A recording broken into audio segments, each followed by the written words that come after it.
Welcome and welcome back, Mythlanders. This is session 48 of Goblin Stone. When we last left off, our heroes were in the midst of the fight of their lives, engaged with the three masters of the stone. Three strange and twisted goblins. The most sort of normal-looking, heavily armored goblin with a massive glaive-like two-handed sword and beaten brassy armor. Another they have not seen. It's a robed creature.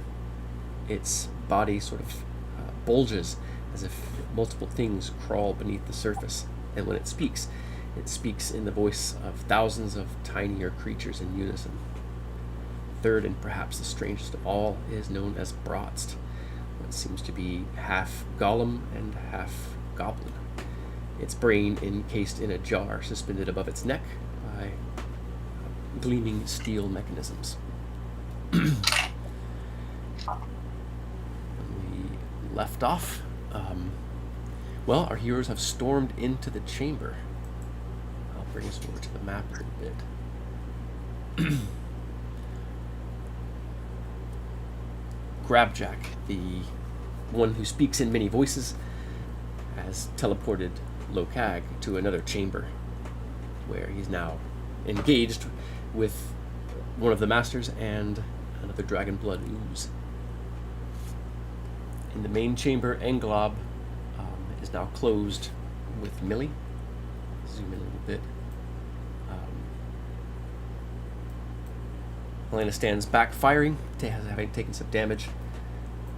There is a orb of darkness inside which there is cold and acidic winds and strange whispering and wet sounds of crawling creatures. Above that is Clifford, just shooting by sound through this crawling orb of darkness. What do you guys recall from last session? Helena, how about you? Well, I remember Helena going down, I think, twice, and being wedged in a rather precarious position. At least Bubby's on the other side of things that hopefully won't hurt them. But I remember that strange tentacle taking Lokag away, and Helena is now kind of distraught at the thought that, she took the tentacle out, and now it's like, oh my god, did I stop us from having a way of getting Lokag back? Like, we don't know as a party, like, what happened. So those are my main points and memories. Yeah. X, how about you? What do you recall? What else did I leave out? Oh, it's the whole menagerie, right? We've got poison, necrotic, cold, fire, some kind of crazy gem shooting beams out at us, mechanical spiders, crystals. Boy, I don't know. There's probably some other stuff too. But Lokag is somewhere else. He's an earthquake. Lokag's somewhere else, TM, and he can figure that out and hopefully navigate his way back to the party. Axe is getting a little worried. He's been gone a while now, but it's not safe to go after him yet. Yeah. Millie, how about you? J Fink? Haven't get in right at the start of the action, but right at this green smoke door emergence, entering to fight Englob and Rots, and this earthquake being brought upon by the staff of Clifford. Very explosive earthquake, destroying a lot of the area, bringing down a lot of the structure around this room. So looking forward to seeing what it continues to do. Yeah, looking forward to Millie perhaps getting out of the effect of it. We'll see if that ever happens. Yeah.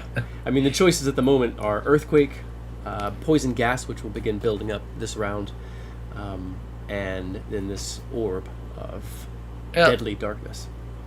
Unfortunately, Millie is half speed and is currently laying on the ground, still earthquaked. All right, what about... So, going to be difficult to get out of this poison cloud. All right, next in the order... Or how about Clifford? What do you recall from last session, Nick? You're muted, by the way.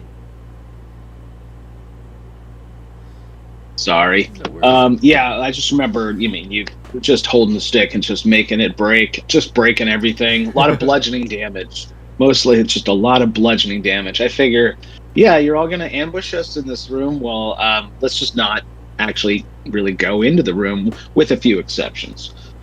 So it's a really crazy rock and a hard place. We've got Evard's black tentacles behind us or something, and a whole room that's shaking. Cliff's kind of at this point got the staff, and it's maybe a little out of control. I think he's not really sure if he can stop it at this point. So I'm kind of in terms of cinematics, he's ooh, but I don't know how to control this thing. That's kind of where I'm at. Nice. Makes a lot of sense. And Big Bry is not going to be... He may be joining us this session, but more than likely he'll be missing this session.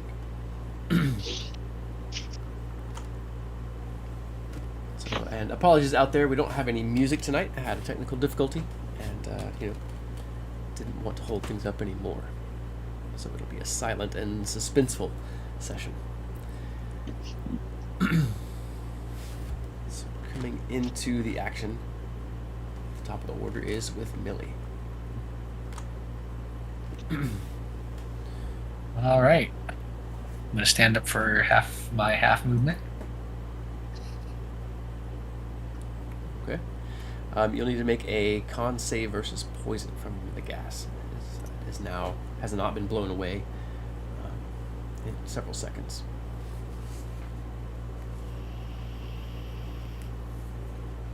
That was an 18. Success. You are not poisoned, but will take Nice. half of the incoming damage. So round down to 4 poison damage. Millie slowly stands up, probably your feet braced wide, to balance on the trembling chamber floors. And what does Millie do next? All right. I'm going to take 2 attacks on Englob. First attack.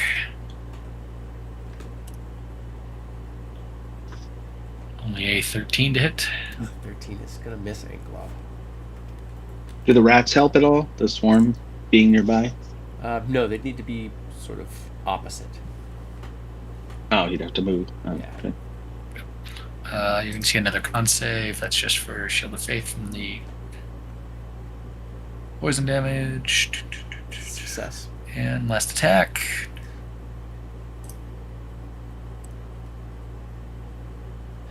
Man, another 13.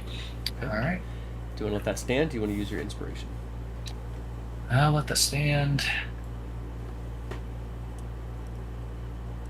Move away. Oh, sorry, I didn't mean to. Poison damage. Yeah.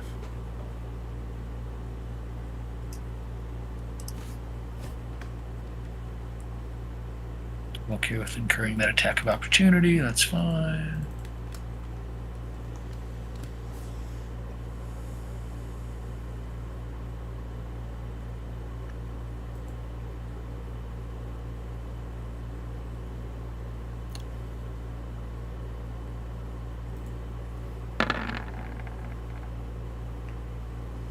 A 15. Which is going to miss. 15 does not hit. Nice. Next in the order is Helena.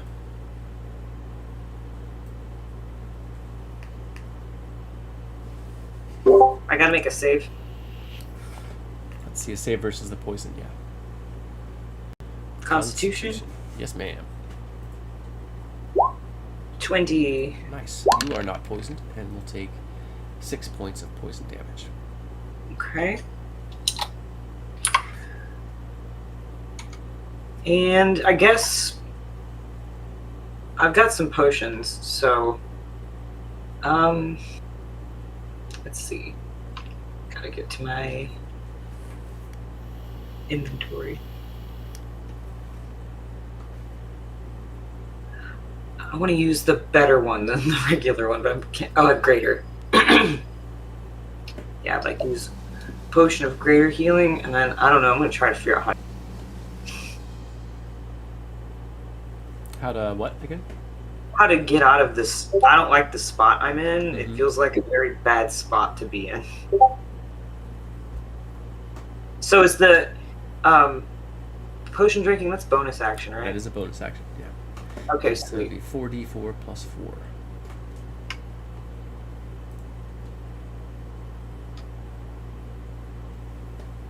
You kind of got to stay where you are, because if you go into the room, you're earthquaked. If you go behind us, you're blinded in the tentacles. Yeah. Really, no good place to be.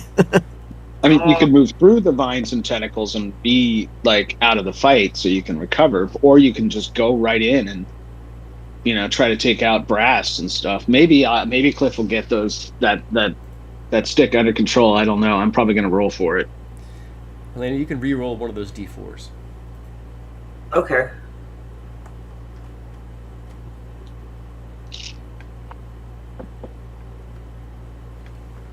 All right, so another hit point on top of. Well, I mean, the steel defender's right there. I could shoot it. Or Anglob. Mm-hmm. And Anglob, I got my rats around. Do they need to be on a different side for me to have the... So flanking is just for melee attacks. Oh, that's right. I knew that right before I said it. Aren't you wielding the two sword swords? Or I thought you were. Yeah, I could You just had go pulled them out right. and attacked with those. Yeah, I Yeah, could just so you're go still right ready for there. that. Yeah, flank and everything. Yeah, if The you flank, bows. you'll get advantage. The bow is a ton better, and you have +2 to hit with it. I mean, your whole Yeah. character is built to use the And bow. if you flank with the rats, you'll have advantage.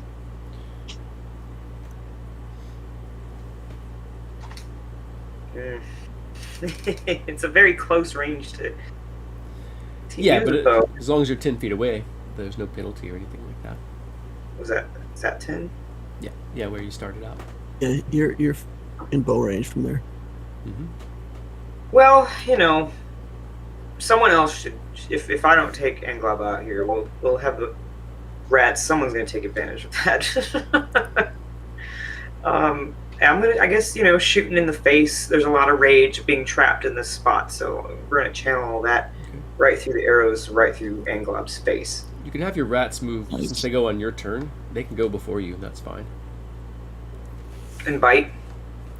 Or whatever you want them to do. Yeah.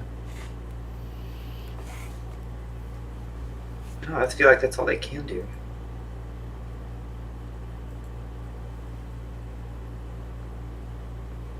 Yeah, I think you can they can just bite. bite. Okay, let's do it. 15 is going to slide off of his brassy greaves. Never works out for them. There's a storm of snarling rat-like creatures. Some of them seem somewhat mutated, strange things that Helena has drawn together. They bite and slash at Anglob's ankles, but do not affect him.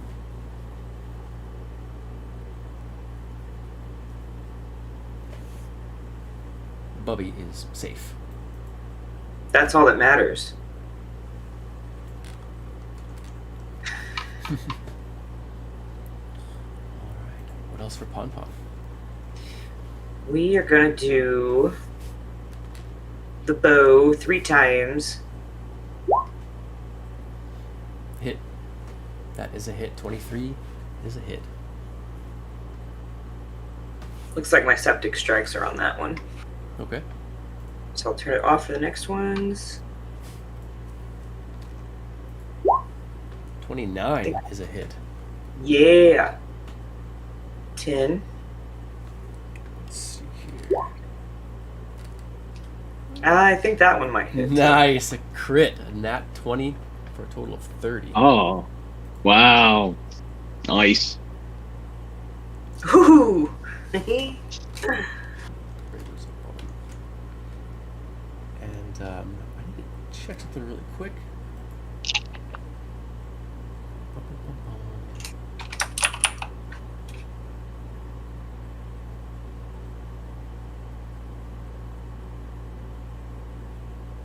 Okay. And also remember that the Nuada's bow, I'll put them in chat. It can do a few other things. Might keep those in mind for next round, but let's see the damage on that. Oh, there it is. Okay. 20. Nice. For a total of 44 damage. Take that, Englob. Deep, a rumbling, almost growls of pain for the small, heavily armored goblin. His sort of shoulders are stooped in. He does not look as stalwart as he did at first, not as upright. He looks hunched, wounded, and as if he's running out of steam.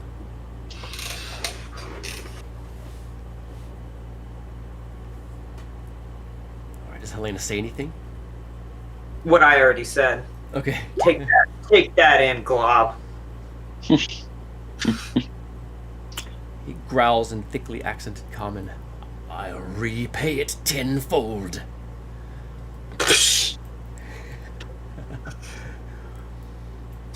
What is Clifford doing? Well, I'm a little bit out of the picture. I was just hoping everyone would run away while I broke things, but everyone's hanging out. At this point, I'm not sure if the right thing to do is to keep the earthquaking going. I feel like it's probably broken a lot of stuff. I feel like the ritual has been disrupted. Like it's probably not going to be completed. Just my guess. But what I want to do is just make a save. So I'm going to give myself a save roll to see if I can control this thing, this staff. So I'm just sort of imposing it on myself. There is a lot of power in this. Yeah. And it feels like it should be an Arcana thing or maybe an Insight thing. I'm going to say it's an Insight thing. So if I get a 15 or higher, I can stop this thing. Okay. If not, then it's going to keep going. That's my self-imposed RP. So here we go. Oh, hey! All right. 25. All right, I feel like he's in tune with this thing. So he is going to stop. He takes the staff. He's like, hold on now, and he's going to cancel it. My only other question, as the rumbles die down, is there any indication that there's stuff going on behind this door from Cliff's view as the sounds go down? Is there any way he would know that there was something going on, or he doesn't know what's going on really anywhere? Like, you can't see. Take a bonus action for a perception check, but there's a lot of noise coming from the south. All right. And I'll do bonus action perception just to look if there's any other dangers, any other interesting stuff. Or just listen to see if you hear anything else. 11, garbage. But my passive is 19. Okay. With that 11, you can hear faint sounds of someone roaring in combat. You can't make through out that door. Said, yeah. Across all right. What you think, over there. Currently in darkness to you, but you're pretty sure of where you're at. So yeah. Okay. Well, then this is just based on a little bit of intuition and a need to have a way out. He will use the staff yet again, since he's the staff of Ogma. And this time he's going to try to, the same way you can build a wall, I want to build a bridge, a 40-foot bridge across this cavern, which I think it's about 40 feet. Yeah, so it's 40 feet from one end to the other if you do the right thing. So what Cliff wants to do is build essentially a kind of diagonal ramp taking us from here to the north across this chasm. Awesome. You want me to draw it, or you want to draw it? I can draw I it. got an idea of what you're looking for. Yeah. Yeah, you're the pro here, so. But yeah, something to get us across the bridge, probably to the lower side to be able to make it work, to be able to reach. Yeah, something like that. Yes, exactly. So I know we got a way out. I draw the rocks all kind of come from both sides and form and then interlock into a kind of arch. And I said, I think we disrupted the ritual. Can we go now? And I think he's going to just not go completely there, but he'll keep an eye out and just keep watch and be ready to get the hell out of here. I think that's enough for him. All right. Nice. Nice. Next in the order is Anglob. Mm-mm. Ooh, Mr. Tenfold. He steps forward to here. Do the rats get to attack him? Yeah, absolutely. Yes. Come on, just one time. Just one time. 16? 16 is still gonna miss. No. Heavy plate armor. Ah, They're giving it their best. It's definitely something to be proud of. These very always loyal proud. little ratlings. very, very proud of them. Just need to maybe equip them with some metal teeth or something.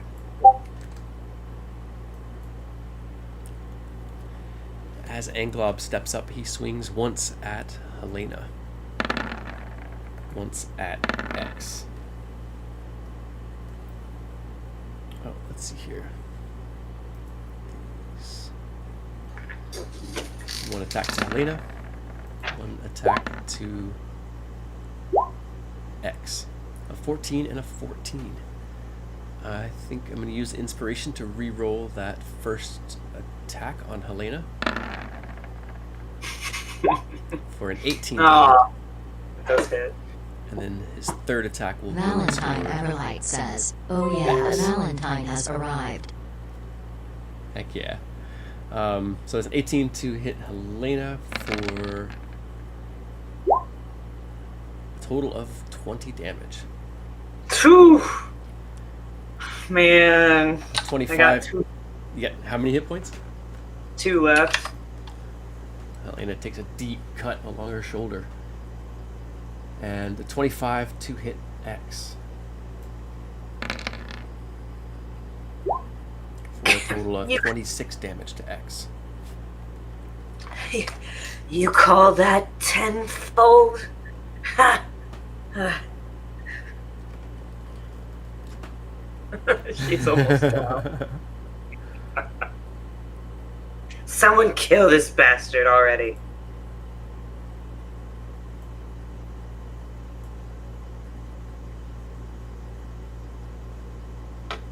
He then booms out something in deep speech.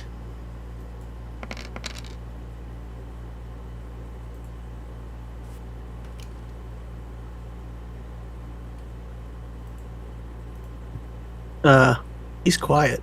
He's silenced. He booms nothing. Nice. Easy. That is correct. He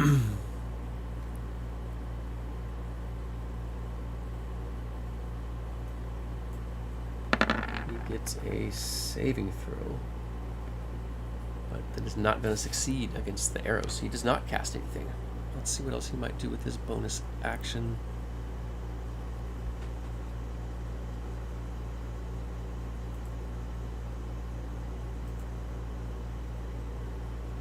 He may smite. Nope, those are also... It's written so strangely on this sheet. I'm trying to find if...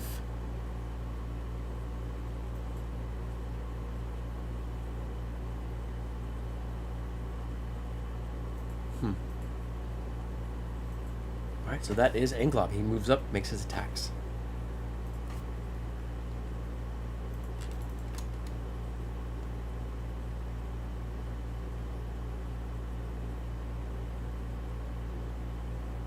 The Steel Defender moves and closes again with melee after it picks itself up. It slashes quickly with a sharpened forelimb, but misses melee. Easily dodged to the side.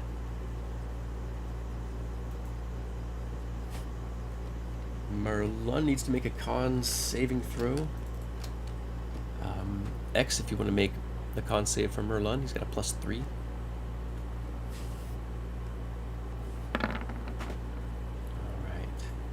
Alright. 2. Is resistant, so we'll just take half of that. Anyway, is still poison. Oh, wrong one.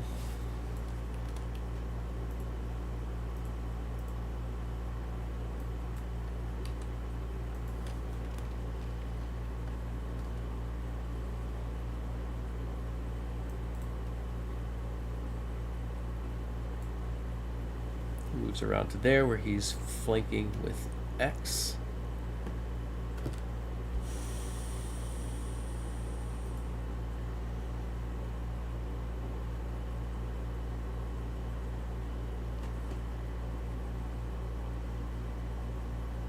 I'm looking at his spells remaining.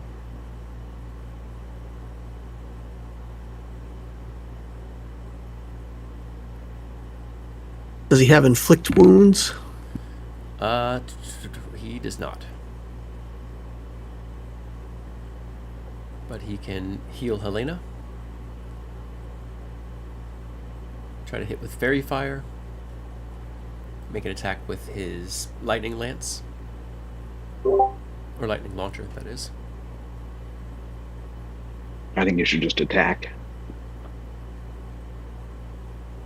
Yeah? Yeah, finish him. Alright, Pon, what do you think? Should Merlin heal, attack, or do something else? Helena specifically requested that you take out the bastard.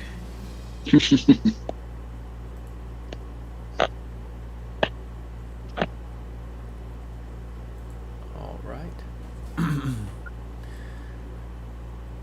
Then, X, since you're currently this round rolling for Merlin, you can make an attack roll. He's got 2. Double check on his bonus. He's got a +7.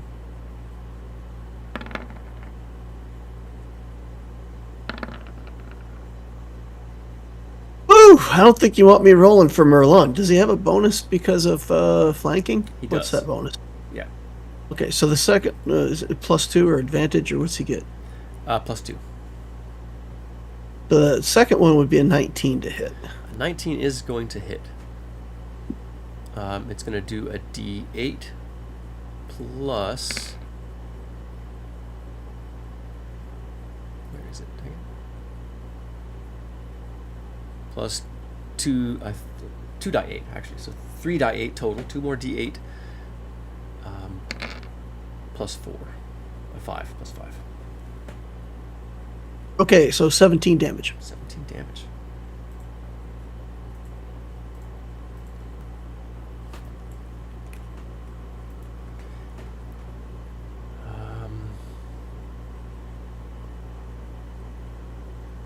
And he can use a bonus action to heal Helena for a little bit. For 9 points of damage. On the other side of the chamber, the master known as Bratz picks himself up. As metal parts of him sort of clang together.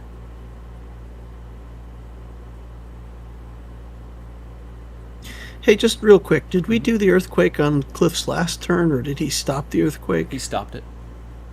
Okay.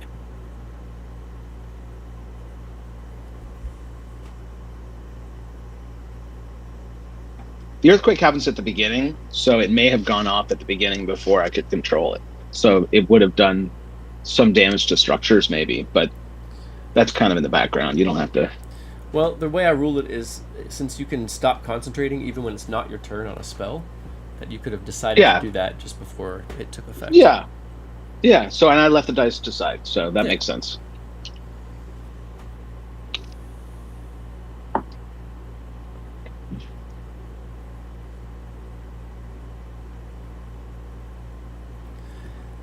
As Bratz stands up, 3 snaking lines of jagged fire. Look, something between lightning and red fire.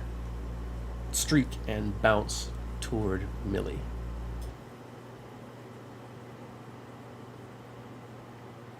Go, alright.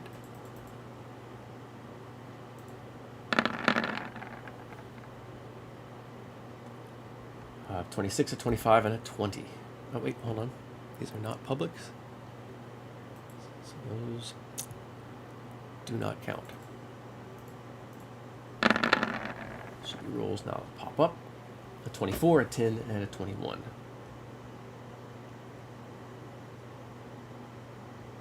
I think that 24 hits Millie. Is that correct, or am I mistaken?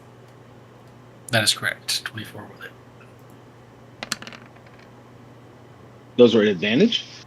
No, we're just looking at the left. Well, why? Oh, the 24, there's another bonus. There's +3 somewhere? The left is a 21, right? Yeah, 24, 10, 21. Oh, I missed the first one. I see.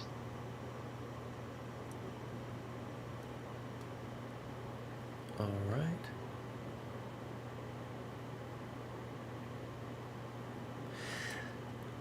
The air around Bratz is now shimmering, and light is somewhat distorted, as if you're looking through water.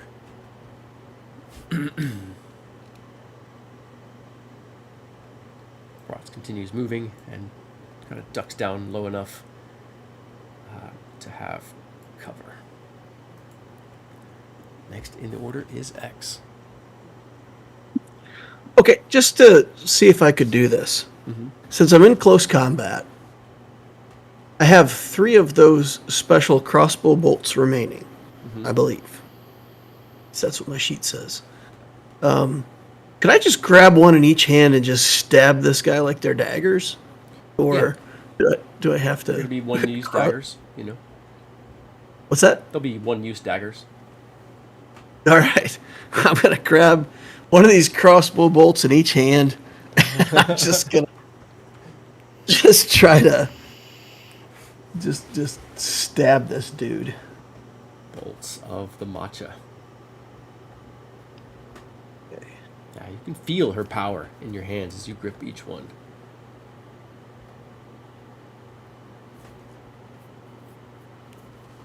Okay. I'm going to try doing this way. Let's see if it works.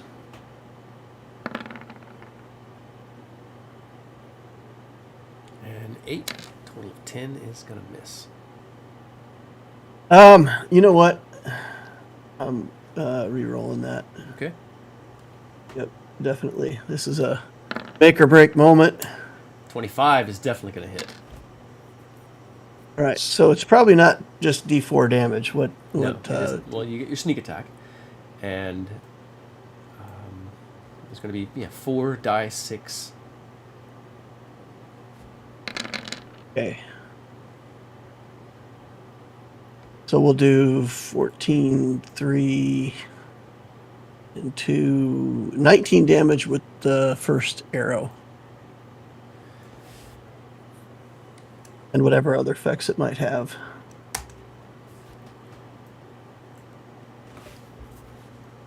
Englob screams a dull, low roar that fades and gets more feeble. Helena and X, you're both close enough to see inside its visor as its face wisens, shrivels, and dries out, as if it ages 300 years on the spot. Its body drops heavily to the ground in a clatter of brassy armor, its weapon outstretched from its hand. One of the masters has fallen. Nice. Take that tenfold. X will yell out, "For matcha!" And then he'll give like this nod to Helena, like, you told somebody to take him out, and I did, so there. What's the status of Gravelix? Gravelix was taken down by an attack. He then spent a round in this magical darkness that is damaging him twice around. It is very likely that Gravelix is dead. Yeah. Okay. Well then, for lack of something better to do, I'm going to drink my own greater healing potion. I hate throwing it away on myself, but I'm kind of dying over here, so I'm going to take a greater healing potion. Not a bad idea. All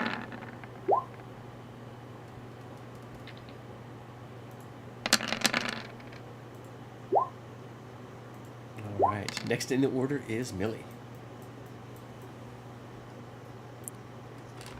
All right. Not a big fan of this thing next to me.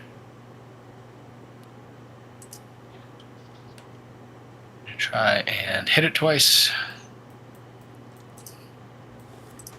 All right. 25 hit. That's a hit.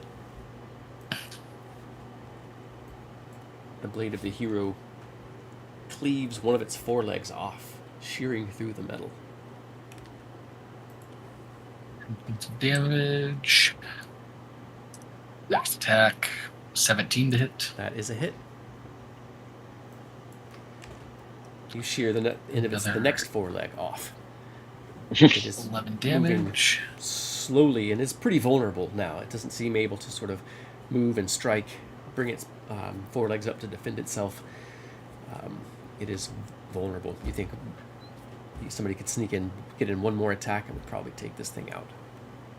Awesome. I'm going to drink a greater potion of greater healing as well. All right.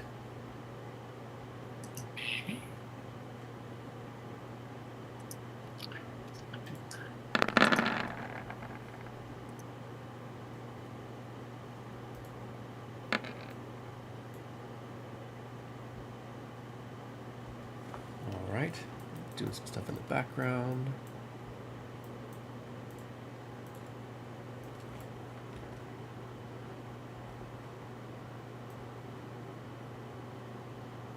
Let me give me just a moment.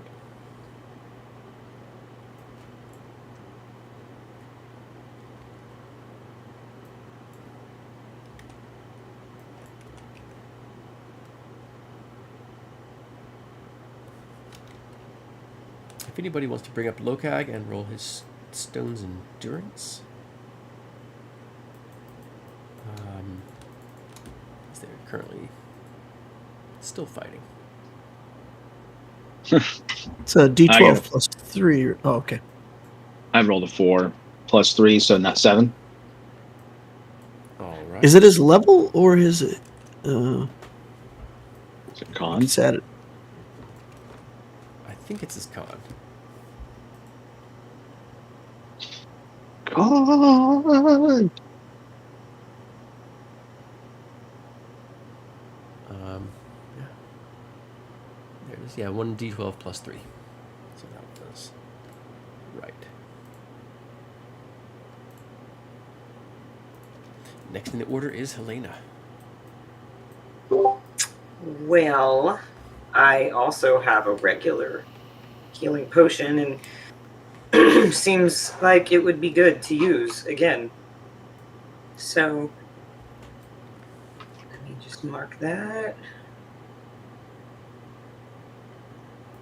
I can't remember how much.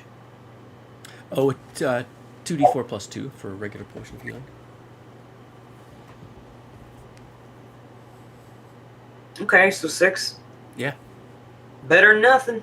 that's right.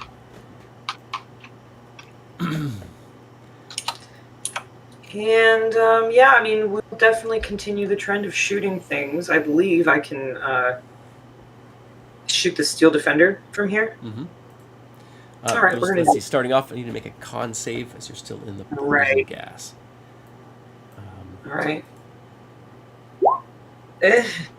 Okay, I'm gonna use my inspiration. I'm gonna roll that again. Okay. And X, I forgot to cue you to also roll a con save versus that poison.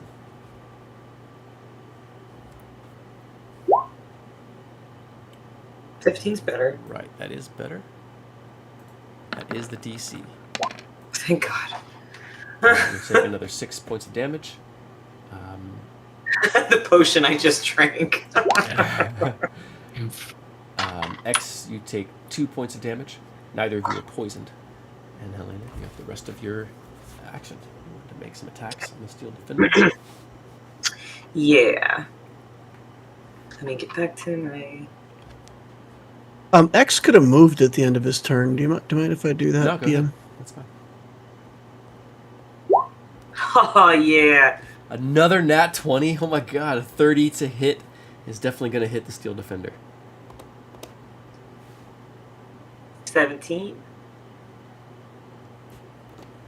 You can feel free to describe or pass as you shut down the steel defender. I must be a multiplier. I receive tenfold and then I give it back. Some indiscriminate number bigger than tenfold.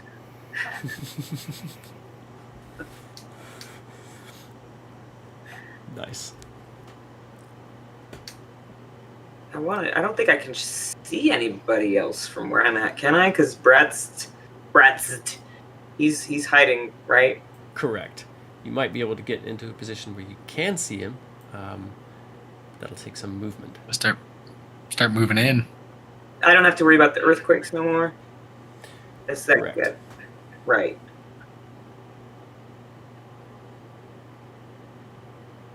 Yeah, I think I'll go about right here. Don't stand in the beam, though. Oh no! I don't know. I have no Just idea. Survive the earthquake. Let's see here. The gym did, but the frame it was standing on is buckled, so it's kind of leaning on its side, and the ray is pointing off at an angle up toward the ceiling. So technically, I'd be fine. Yeah. Okay. And then I suppose So my rat come in too. absolutely. You can see Bratz from where you're at. He does have some cover. But I can try, is what you're saying. You ignore cover. What's that, Joe? Your bow ignores cover. Yeah. It It's a does? special ability to use. Pull it back up again. Charisma check or something like that? Yep. Charisma check DC 15. So I have to make Might as well a try charisma it. check. Yeah. And it'll let you pick one of those things below to ignore. Oh, we're gonna ignore cover. All right, come on, Helena, with your -1. 16 or better on the die. Do I do the save? Nope, just a charisma check. Eh. Alright, so he's still gonna have some cover, but only half cover, so he's gonna have a +2 to his AC. Okay. All right. Got 2 more attacks. A 29 is gonna hit the master. That's right. Nice. 10, and then I'd like to add the septic strikes to that, so that's a D4. Okay, yeah. 14 Nice. altogether. Max on the die. Yeah. All right, my last one.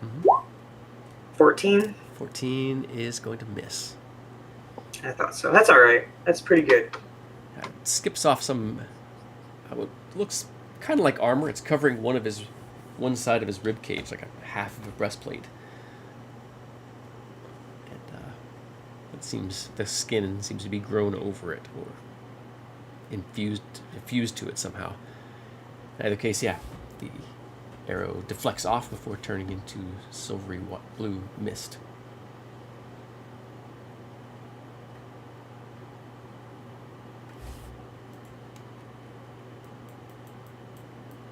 Let's see here. Helena, if you want to make attacks for... I'm sorry, for Lokag. Make a 20? Yeah, 3 d20 checks for Lokag.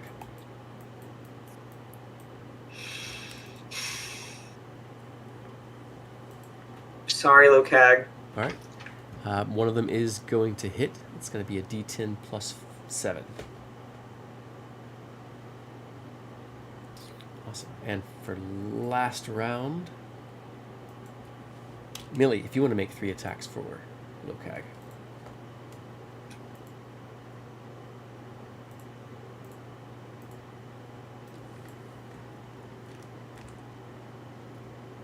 Each of those are going to hit.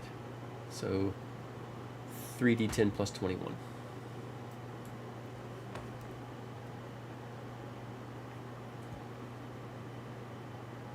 $39. Nice. All right, next in the order is Clifford.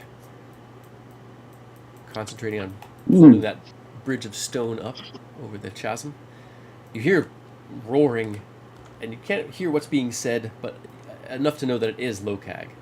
You're hearing echoing through the darkness. All right. Well, then I'm gonna help. Cliff's gonna have to help out. So he is gonna race on over there. Moving. Let's see. I'm looking at my distance here, with a little bit of. Yeah, it looks like I can full move. I can get to there. If I use a jump, I still won't be able to do anything. So I think that's the best he can do is to get here. And bonus action, he's going to take.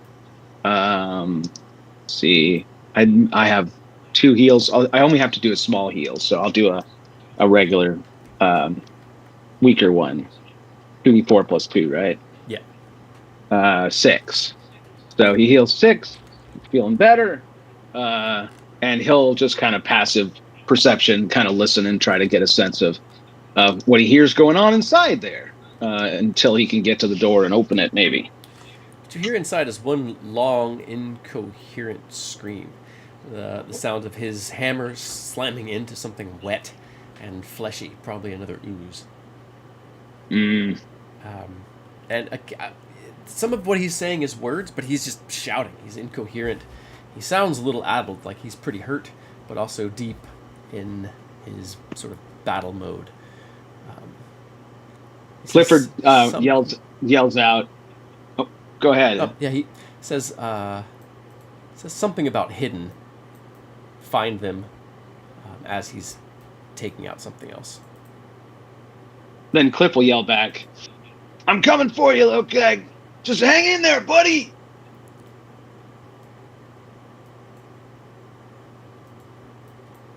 Right. Next in the order is Merlun. Nick, if you want to roll a con save for Merlun. He starts his area in the poison. I just rolled d20. 17, huh? Okay. Pretty good. Without the bonus. Excellent. He is no longer poisoned and will take a quarter of the incoming damage. 7 down to 6. So he takes 1 point of poison damage.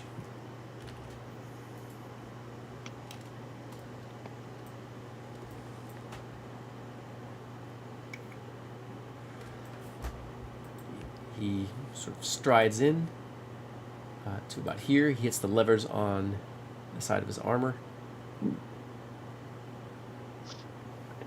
and comes to here. He's screaming, "Bratst! Wow. Junk maker!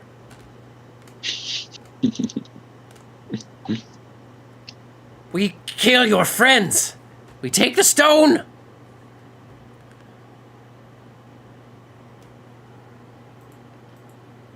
And Clifford, if you want to make 2 attack rolls with him with a heavy crossbow, he's got a +7. All right. Oh, 19 for the first one. 19 is going to hit.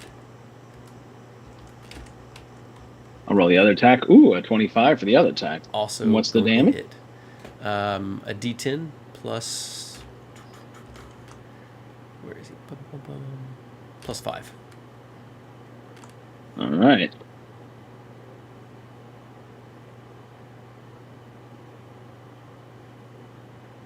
And then another 1d10 plus 5, so a 22 Awesome. total. Boom, boom. From Helena, where you can actually see Bratz, he's kind of hunkered down, hiding on the other side of this massive platform. Each time he gets hit in the body, he throws his head. Well, the jar that holds his brain sort of bends back at an unnatural angle, as if reflexively defending itself. But each time it gets struck, taking damage, you see bubbles rise up in the jar from the brain, as if it's somehow able to show its distress in that way.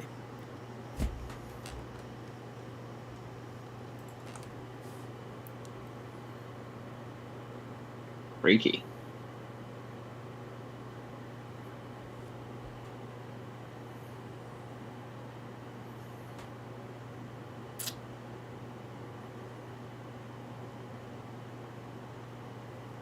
Just checking something really quick.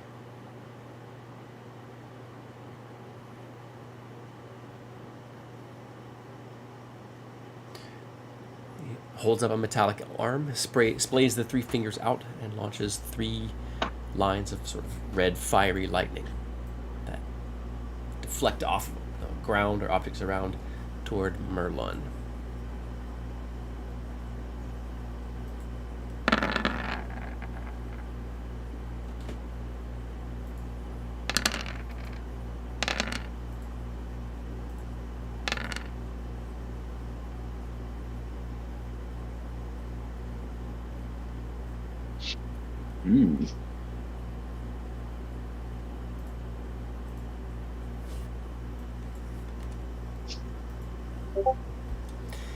As Merlun, 2 of the things sort of, one he deflects with his shield, the other 2 sort of splash over his chest and face.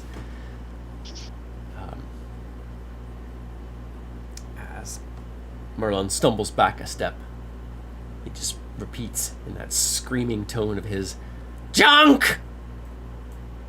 Next in the order is X. Brat's still hunkered down, so you don't have current line of sight on him where you're at. How does Millie look for hit points? Millie's good. Better Okay. than Helena or Merlun. Yeah. I'm going to do a drive-by on Elena. Okay. And I'm going to cast a 2nd level Cure Wounds spell, which will do 4d8 plus 4. And because of the book, that's maximized. So I will heal her for 36 hit points. Nice. Oh, wow. I think you very well may have saved me.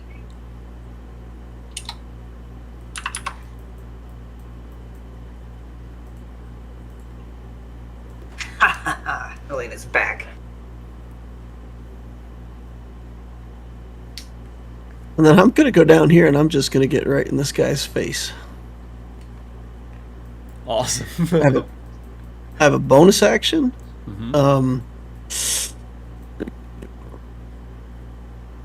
I could give Merlin a potion, but the likelihood is I'll give him some hit points, and whatever hits him next would be enough to kill him anyway. So I'll be done. Okay. Alright, checking something.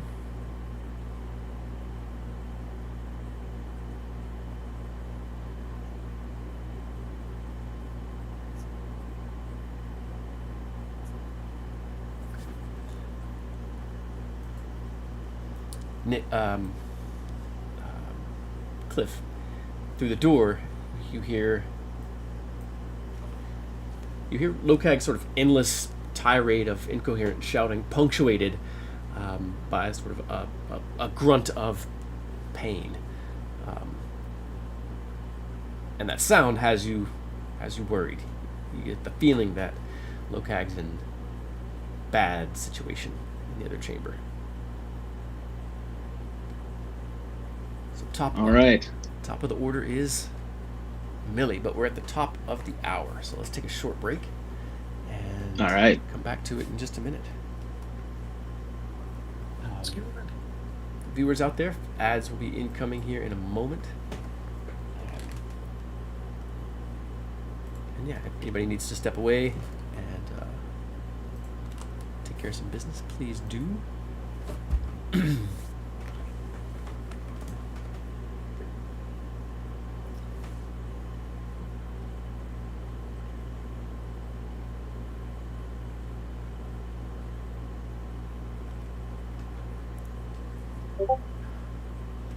Are you a fan of Weird Al? Oh, me? Of course. The first 2 albums I bought, one was Weird Al, Even Worse, and the Beastie Boys, License to Ill. Nice.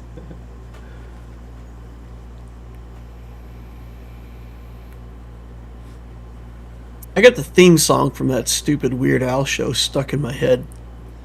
Which And it, which Weird Al show? the one called The Weird Al Show. The MTV one? Yeah. Oh, I haven't seen that in forever. That was awesome. That was like low budge, classic. All I could think of was UHF when you said that. Another classic. Yeah, I love that movie. Oh my God, Michael Richards. That was like peak Michael Richards. Before Kramer. Now before it's everything. time to drink from a fire hose.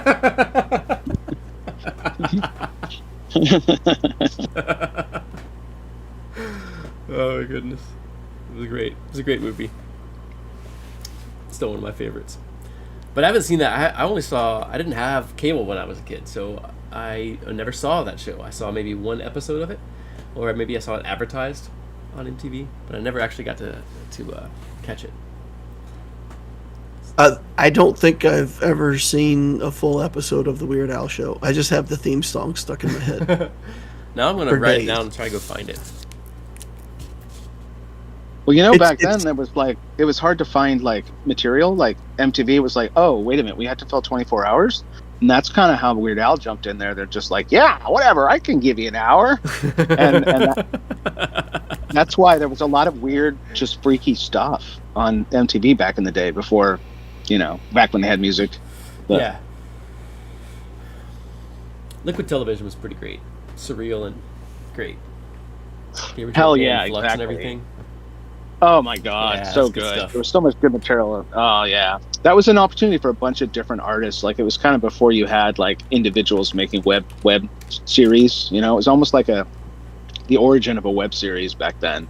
You were able to get a low budget thing, and MTV would put you on TV. Yeah.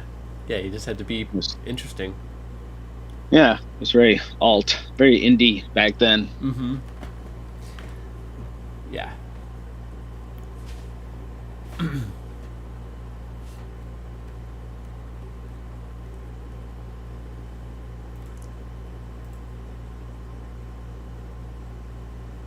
Him and Weird Al and Pee Wee Herman probably make up specific parts of my personality. I could see that. Did you see the Pee Wee doc? Did you see the I documentary? haven't seen it yet. But I've been I meaning to. recommend. Yeah. Because he's in it. Like he's part of it. Yeah, he's yeah, he putting got it it on filmed. in large part. Yeah. Yeah. So, which is very unusual, but really cool. It's very sweet. It tells you a lot about him. He's just so dedicated. Like Weird Al, but Yeah, I'm interested to know more about his other projects, because Pee Wee is apparently just one character, and it was the one that got popular, but he had all sorts of other projects. yeah. Oh yeah. Yeah. Yeah, like Groundling and all the. Yeah, he did all sorts of improv, but once he picked Pee Wee, it was like, yep, I'm just going to be Pee Wee now. That's the way to do it. I mean, And the he only did. non-Pee Wee thing I've seen from him was that he was that minion vampire Buffy. in Buffy. Yeah. Buffy, yeah. Kill him a lot. Ruined my new jacket. Well, and he was on some TV shows too, where he was really great. I can't remember what, but he came back after that whole made-up scandal that ruined him. That was really, really unfair. Pretty much the reason he made the whole doc is just to tell everybody, hey, that wasn't nice. Why did you do that to me? Yeah. No, it was really kind of authoritarian the way they came at him. It was really, really not cool, man. Yeah, I remember. But the most story. of the doc is just him doing fun stuff. Yeah, and a lot of the story was kind of distorted. You know. Sure. Yeah. Yeah. They like raided his house and just the feds came in and did all sorts of stuff. Oh wow. Yeah, all these crazy accusations. But most of the doc is just him doing fun stuff with interesting people. It's not a bummer. He's just a creative, really devoted artist. Yeah, he was great. Yeah. He was one of the greats.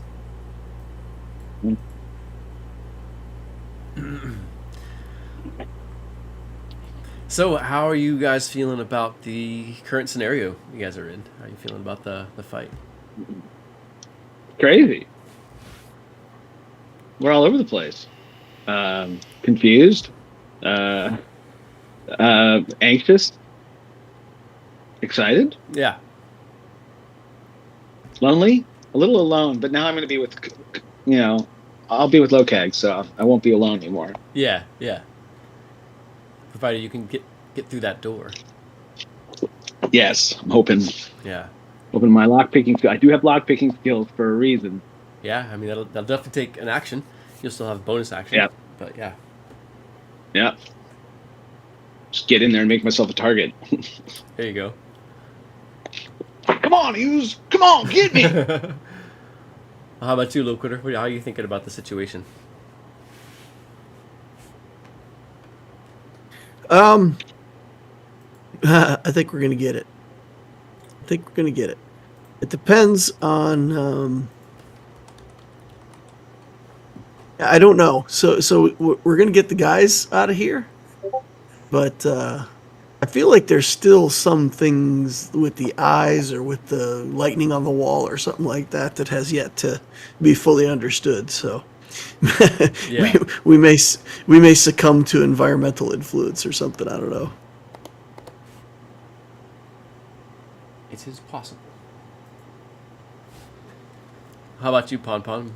How are you thinking about the current situation? Well, Elena's feeling a lot better. She's in this to win this, so I don't know. I mean, of course it's crazy right now, but it's gonna be alright. That's Elena's take. Yeah. My take is I don't know. It's been tough, and just because these masters are going down doesn't mean that something isn't going to explode or something's going to come. So we'll see. Yeah, that's a fair assessment. Still don't know where Locag is technically. Just know Clifford hasn't been in the fight for a minute. Yeah, Cliff hollered at one point. He's like, "Time to go!" But that was a couple of rounds ago. Yeah, it's been a minute since he checked in with the party. Do those tentacles go away at some point? Like, is there a concentration on them to go away? I don't know who's doing it, but I think it's the guy who's fighting Locag, right? It's not even Yes. anyone in the room. Yeah. Yeah. Yeah, there's a clock on that. But they haven't been hit or disrupted. Keep hoping there's a way to get that thing to go away. Yeah, that would be the best way. For sure.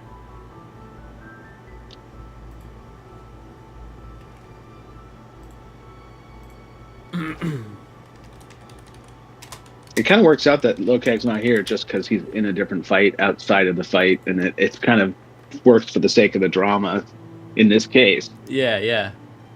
Conveniently.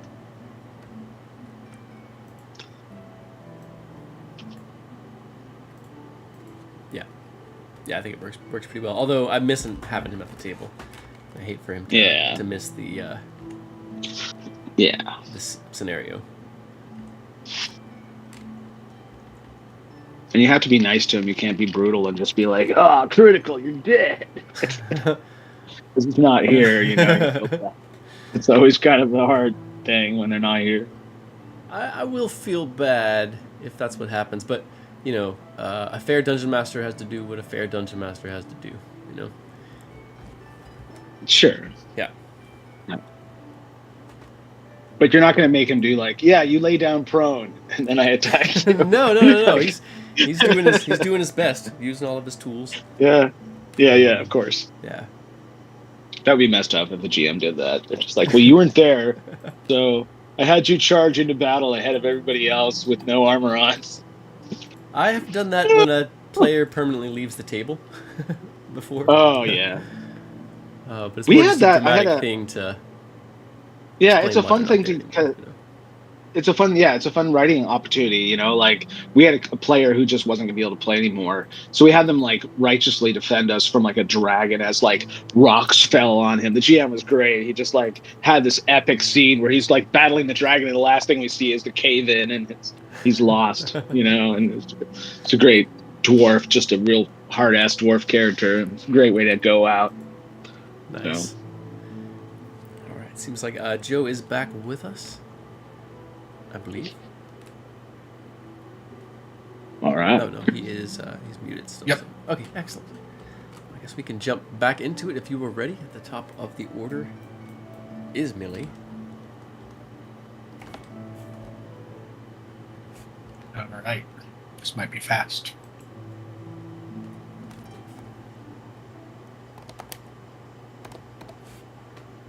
This arcane circle thing is still here?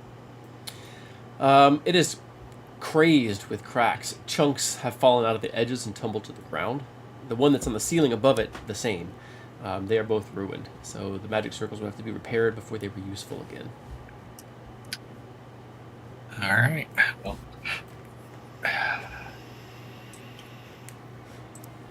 dash.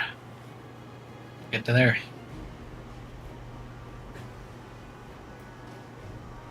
That will be. God. Bonus action.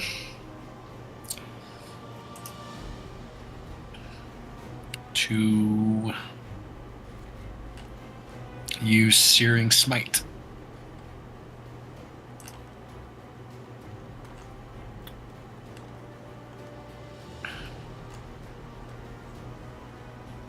All right.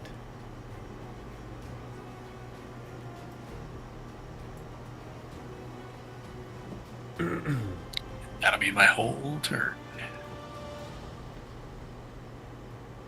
All right. Give me just a moment.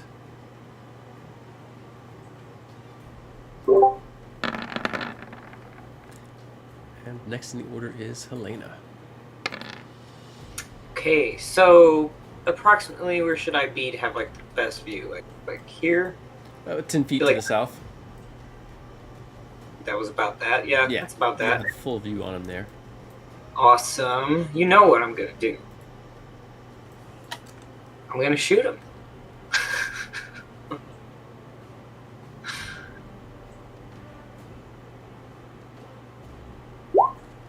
Whoa!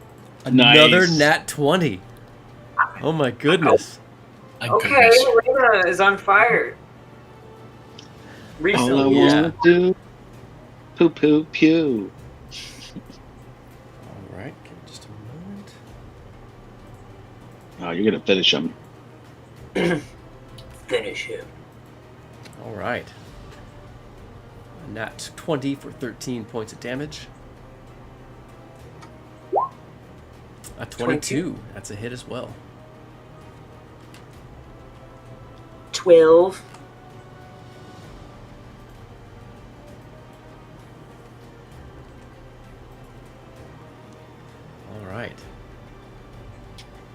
then I'm going to put Septic Strikes on this last one. If it doesn't hit, roll for it. I think it'll hit. 29 is definitely going to hit. Damn. 11. You manage to crack the thick crystalline glass housing its brain. Ooh. One of the arrows smashes through the plates at its ribs, exposing green light and the whirring of strangely shaped gears inside his body. Oh, man. Wild.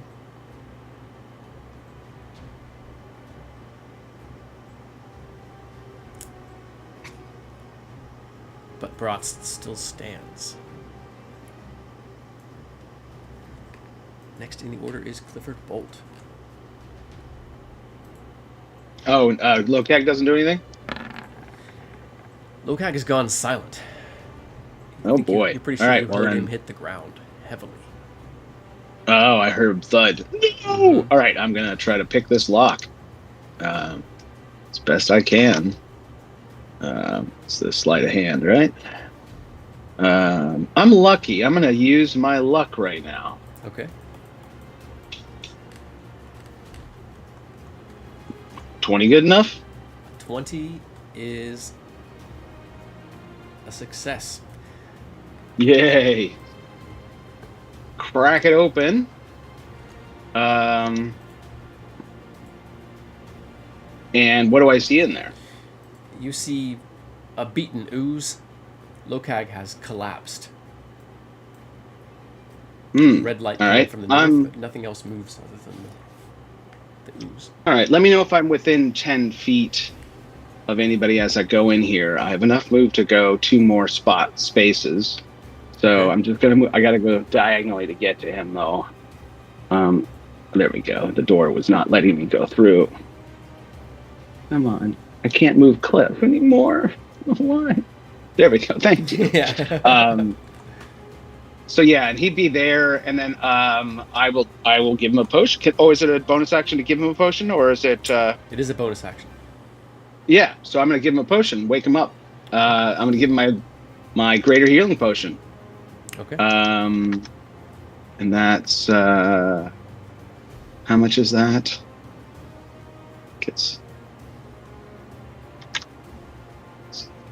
How much is that? 2d or 44? 44 plus 4. Yeah. Plus 4. Oops, sorry. God damn it! Sorry, I'm trying to type. Keep typing wrong. 13. All right. As you splash the healing potion across his wounds and his slack mouth, he does not respond to the healing potion. Doesn't respond to it. What? Only mean one of two things. He can't regain hit points right now from some magical effect, or Oh no. the other thing. Oh no.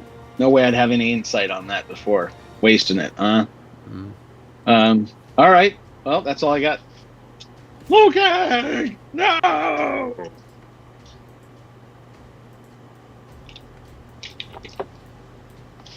Brutal.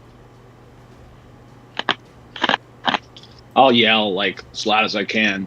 Help! I don't know if any of my friends will hear it. You all can hear a distant echo of Clifford shouting, echoing back from the north. From back north, rather. Okay. Meanwhile, Merlin steps out a bit and draws a bead on Bratz. Millie, if you want to roll 2 attack rolls for Merlin, he has a +7 to hit. Alright, go ahead and roll a d6 for that, for his mishap.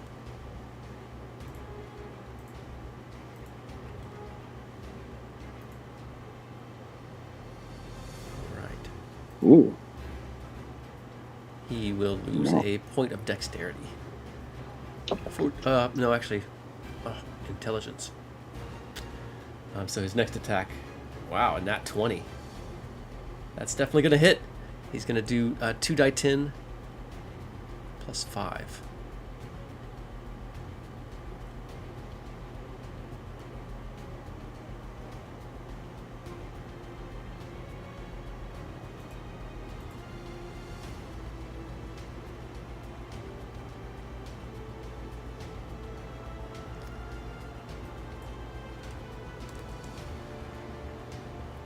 $19 damage on that.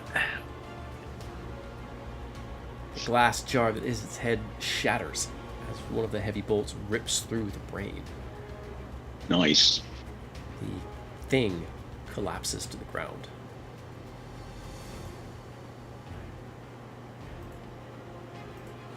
But it immediately starts moving as you can see green lines of power emanating from something at its belt quickly surges through its limbs and it rises, twitching.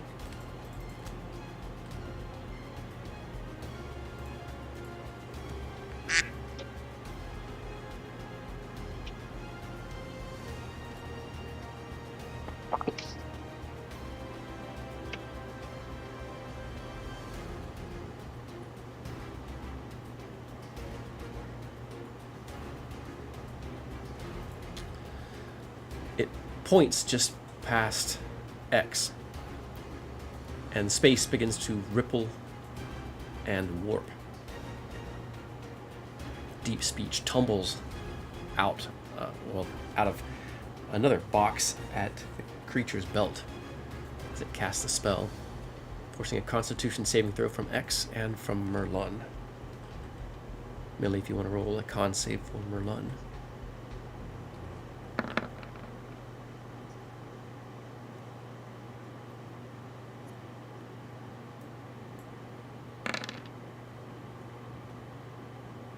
He will save, take half damage.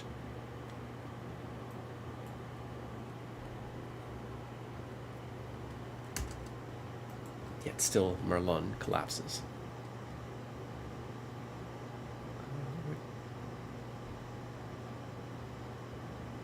And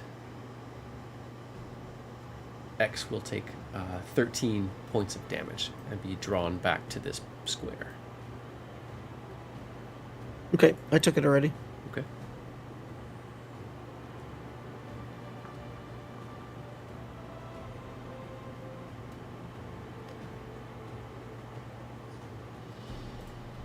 And everyone within 10 feet, which is just Millie, needs to make an additional Constitution saving throw as red lightning is spewing out of various metallic parts of the goblin and from fixtures at its waist.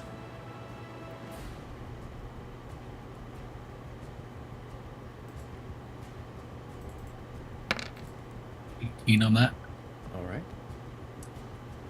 You will take 6 points of damage and suffer no other ill effects. Bratz would try to move around you, provoke an attack of opportunity from Millie. All right. Try to get cover from everybody, attempting to slip away. 16 to hit. 16 is gonna just barely miss. Skates off some of the almost like fans of metal that come up from its back. And next in the order is X. What are my options here? Can I move? Yes. We're not bound in place.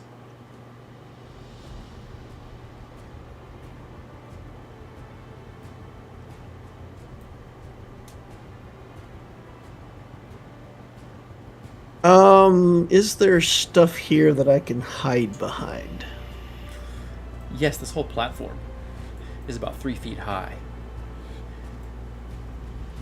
Okay, so I'm gonna get down and try to get here, make a stealth roll, and then peek out and shoot one of my last 2 arrows at him while I'm stealthed. Okay. Can that work? Yeah, absolutely. Let's see that stealth check.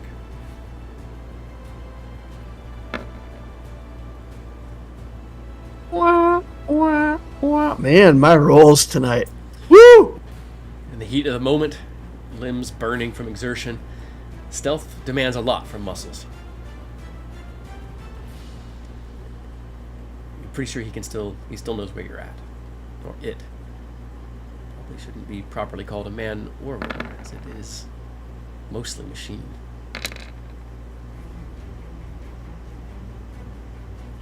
15 All right. is going to miss. Even.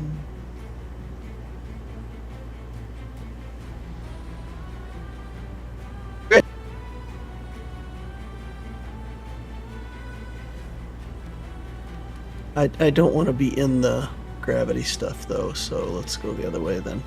Finish It my is movement up gone. this way. It was just Oh, a it's gone? momentary effect, yeah. Oh, okay. Yeah, I'll head back up this way then. Alright, just getting some more cover behind the massive plinth. I did not change the map, so back over here with Clifford. The nearby ooze spews out part of itself to try to strike Clifford. I think he has a good shield. But 20... Goodness, they're supposed to be public. A 17 is going to miss.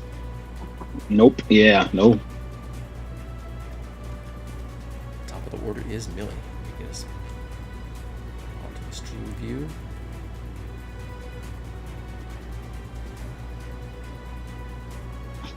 Alright, Millie's gonna move.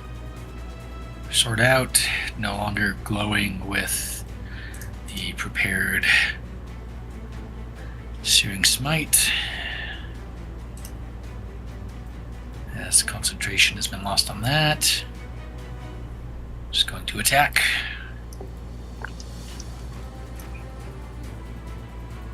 $21 to hit.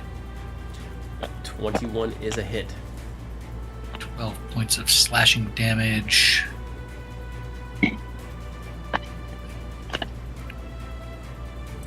And earn a second level spell slot to drop a smite into that. Didn't you have a smite from before? Yeah, that's right. You So- tested it into your turn. But that fell Ah. when I took the lightning damage. Hmm. Oh, you lost concentration. Yeah. Bummer. Yep. So that'll be 3d8. At the second level, an extra 12 radiant And feel damage. free to describe or pass as you finish off the half golem Bratz. She raises the sword, its blinding light flaring out, and just shears this construct in half. Nice.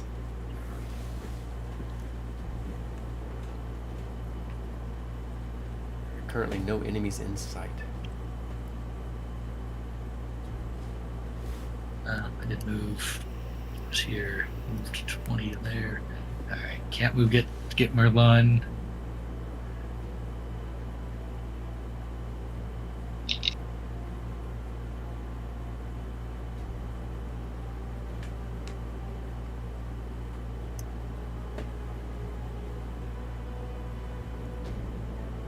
Where did Cliff go? Oh, then towards where we last heard his voice, somewhere out there in the unknown. Yeah, back through the cloud of poison gas. Yeah, yes. Alright, that is, Alright.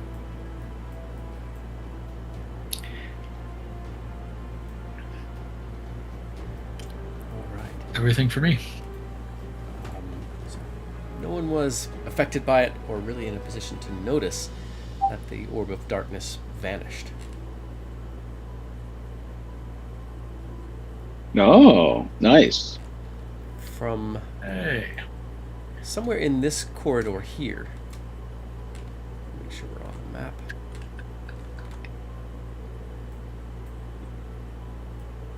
As to say, somewhere in this area.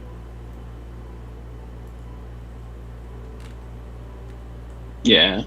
There are appearing, lancing toward Clifford, shafts of dull red energy.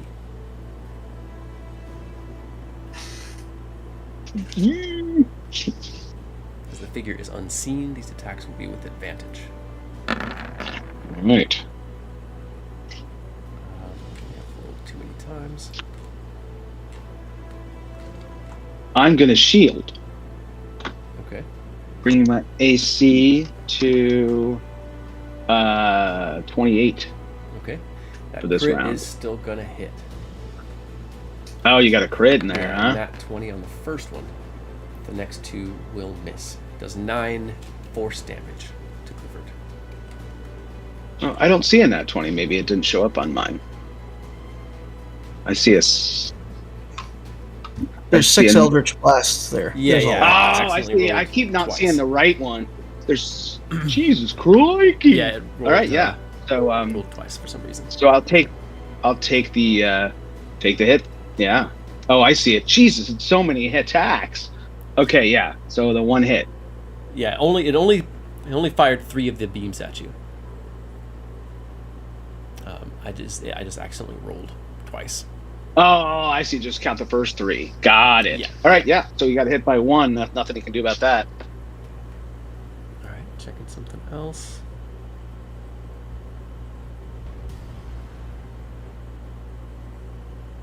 And do they appear? Does anyone appear, or they stay invisible? Huh? They stay invisible. Mm.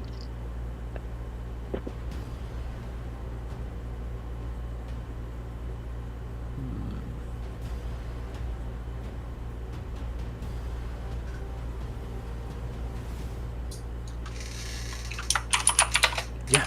The next in the order is Helena. Oh, how much damage did he take? Oh, you took 9. 9. All right. I don't know how to get to where they're at, if I even observe that as Helena, that happening. You all heard Cliff shouting. I yelled, "Lokeg!" He sounded very sad. Yeah, and before that, he shouted before he ran off. Something about going. So to he help ran that guy. out to the north, right? Yeah. That's a long way to run. It's And not as long as you think. no. Well, I guess if I dash, yeah. Okay, so Gravelix. Is Gravelix like gone? Gravelix has not gotten up. That sounds like a nice way of saying yes. He's gone, Daddy-O. He's gone? He's a real gone. Oh no. Oh man. That hits Helena pretty hard. Your little ratlings has fallen.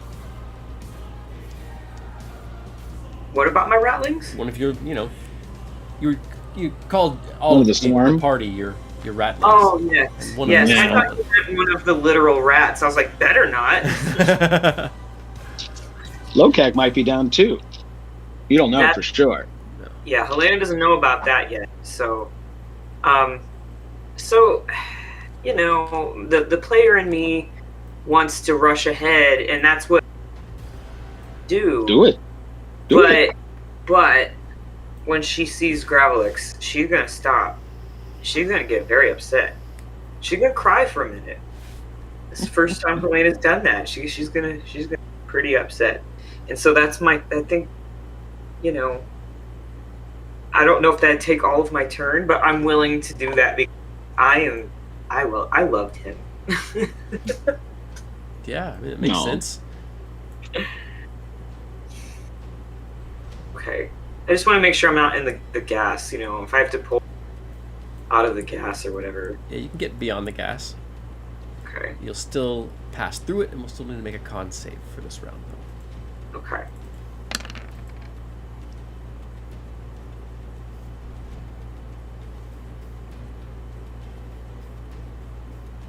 Success. You take 4 points of damage and are not poisoned. And as you step out, your vision sort of clears. And yeah, you see the still form of Gravelix. I won't weep on camera for everyone, but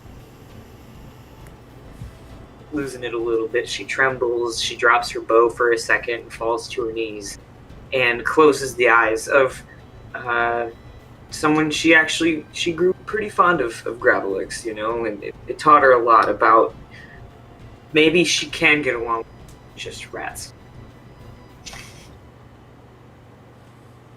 Yeah.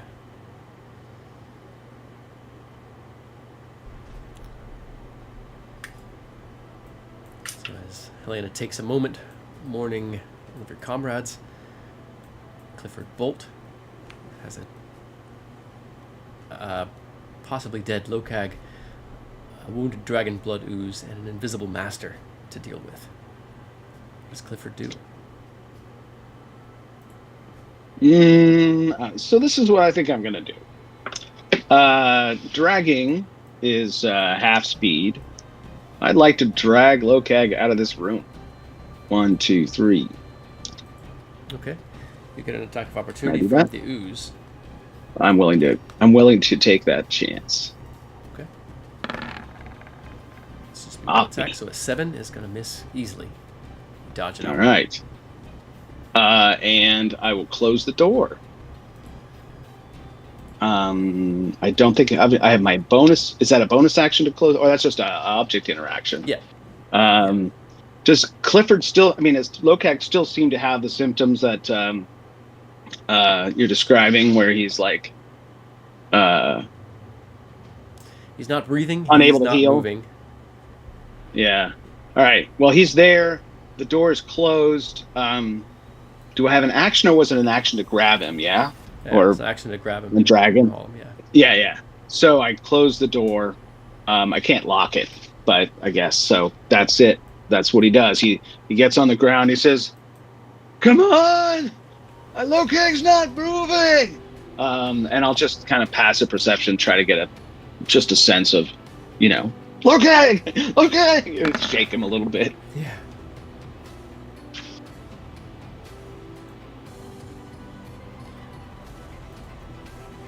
Let's see here. Merlin is still. Can't make out his health really or condition inside the heavy armor. But Bratz does not move either. What about X? What does X do? X will ignore Merlin because honestly, X believes that that's like a self-solving problem right there. It is convenient, isn't it? True. If you move through the poison, go ahead and make a con save. Alrighty. It picked the wrong stat, so ignore this. Made an intelligence save. Or we can use the roll, whatever you want to do, boss. You can use the roll, that's fine. A 19 on the die is going to save. You'll only take 3 points of poison and are not poisoned.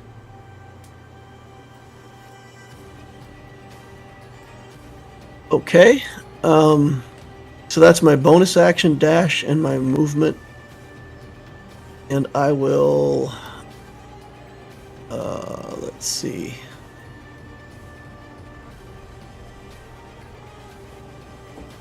I will grab Helena and tell her to wait for me. And then I'm going to use my action to dash, and I'll start dragging her. Okay. How does Helena react to X just grabbing onto you and dragging you away from your moment of... She just kind of goes limp and weeps. Oh. She'll get up eventually.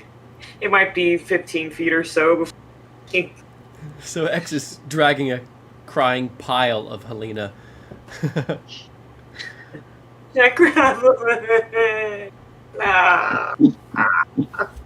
not done yet. We're not done. Stay with us a while longer. And Helena, if you want to delay your initiative on your next turn, I'll propel you further. That sounds great. And you all can see Cliff across the chasm at this point, I think. Provided their dark vision is far enough. It is dark. Oh, is it all dark? Yeah. Mm-hmm. I don't have any lights. Nope. You have been moving mostly by feel. Well, you got some dark vision, so yeah, you're good. Yeah, I don't care about it, but my friends might. They just hear me blubbering. All right. Well, what does Millie do? Much like everyone else, dash out of this chamber and head towards a blubbering cliff. All right. Make a con save as you pass through the poison gas. Poor Merlin, I feel bad for him. Success. You will take 4 points of poison damage and are not poisoned.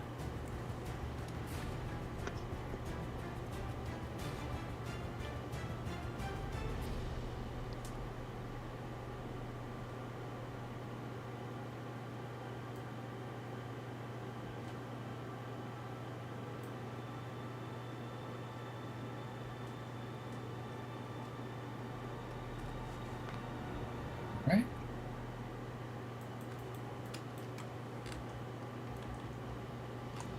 Give me just a moment.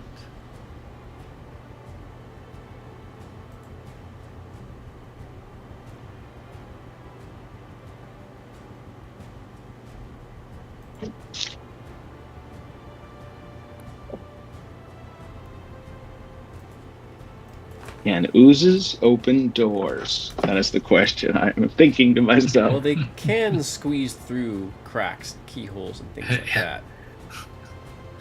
Do they need to open them? That's the worst question. True.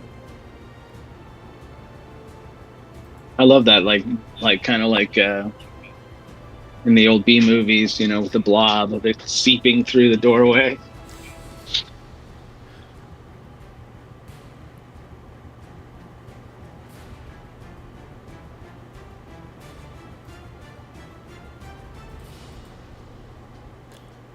All right.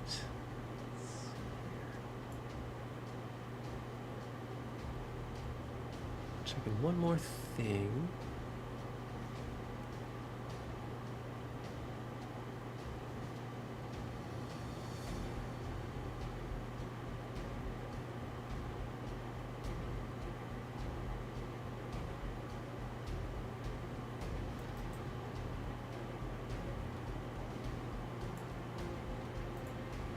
All right.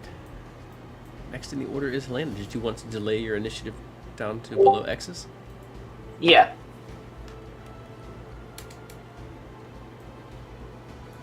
All right. Next in the order then is Clifford Bolt. All right. Well, I can't do anything about Locag right now. I see that there's help coming. You can hear them. Yeah, I can hear them. I can't quite see my friends, but I know they're coming. I think I'm going to pop the door open. I wonder if there's something waiting. Can I bonus, like, kind of perception? I don't know if I need that. Well, you know there's someone in there that's invisible. Or at least there was last round. 6 seconds Yeah. ago. So this is what I'm going to do. Bonus action. I'm going to turn invisible. I'm going to use my greater invisibility potion. And I will crack the door open, and then I will stealth. I will roll my stealth roll and see if how sneaky I am. All right. As soon as you crack it open, visibility or no, 3 more shafts of red light flash towards you. Okay, I haven't gone into the room yet, but I'm just on the you side of the open it. door. Okay, so I'm invisible. So they had disadvantage, right? No. Because I'm invisible and he's invisible, so it evens out. It would ordinarily, but in this case, this character. Oh, they can see. advantage. Yeah, can see you, and you can't see them. So it's a 24, a 20, All right, and a 27. Yeah, so the 24 and the 27 will both hit. bastard can see me. So that is a total of 13 points of force damage. 13. All right. That puts me at 19. More than that. Yeah, I'm sorry, it's not figuring something on there. Add 8 Looks more like- to that. It's supposed to be. Oh, he's got agonizing it's blast. on there. Never mind, it's already on there. Okay, Yeah. so 19 still. All right. Well, I'm going to move into the room now. I think if you caught, my stealth was a 23. Okay. So the thing that I don't quite understand. So I'm not invisible to him. Maybe Correct. Does it's not like seem I'm to not be. in. It's damn. Yeah, that's frustrating. I have not acted. True. So you don't, but yeah, the action would be a stealth check, but you don't have to do that. Oh no, it's true. I know I did the stealth check already. That's what the 23 was. So As long as they can. I'm stealth. Yeah. I'm stealth, but it doesn't matter because he can see me. I stealth while he couldn't see me because the door wasn't opened. Then as soon as I open the door, I'm basically visible to him because he has some extra senses. It seems like. Yeah, and you're out in the open. That's my. Yeah. Yeah. So that sucks. Well then, my best bet is to close the door. With my. Yeah, I use my action to stealth. I'll close the door just to keep him guessing with my Okay. bonus action, and then I'll move half speed. Yeah, and I can't. Yeah, I guess I'll move half speed over to here, and that's it. Okay. Next in the order is X. Okay, I move half speed while dragging Elena. Yes.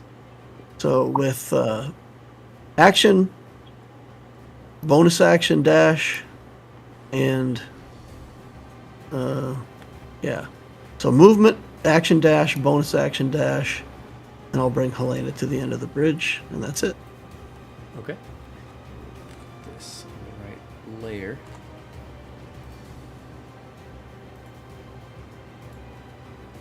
There we go. Now everybody can be seen.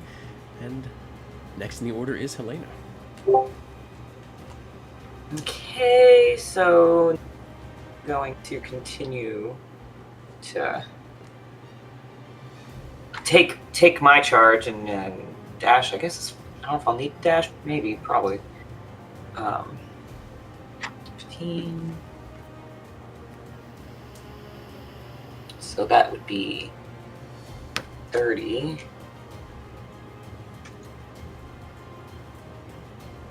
Yeah, I guess I'll dash then and do another. But this is is this a cliff going up here? Do I have to climb that? It's an easy climb. So yeah, Okay. it's not going to add anything to your movement. Okay, so I guess I'll be right next to Lokag, and I guess I discover his condition. Is he like? Can I know. I guess I can't use an action or anything, but I have good cheeses. Well, you see that he's not breathing. You see that he's been burned by acid and bludgeoned by something. He's got several cuts in his body. Bone dust is covering him. And you can see the remains of a healing potion that's been splashed over his face and chest. Oh.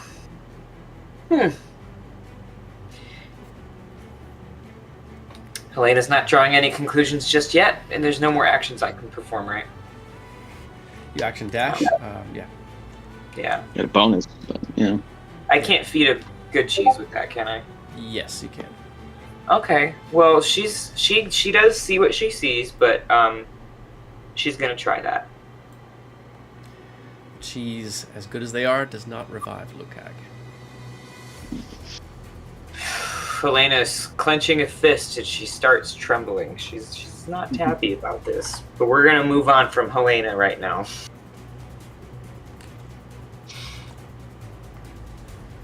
All right. Then next in the order is Millie. All right.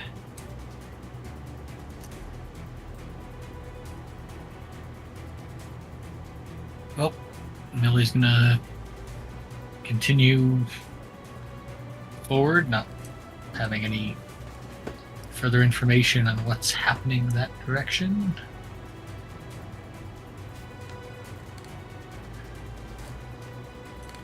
And a dash. And get to there. That is my turn.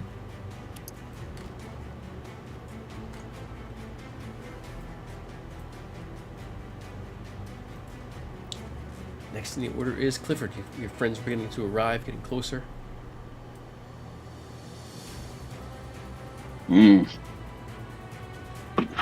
Well, I'm assuming he's just readying to mess with us again. So I don't even have cover from the doorway. Even if I'm standing in the doorway and attacking from the corner, I don't have any kind of cover. Yeah, not really, based on the sort of the door frame is set in decently into the wall. There's like maybe 6 inches of cover on either side, but you have to step out far enough to operate the handle mechanism to open the door. Yeah, I'm just trying to think of the best bet. All right.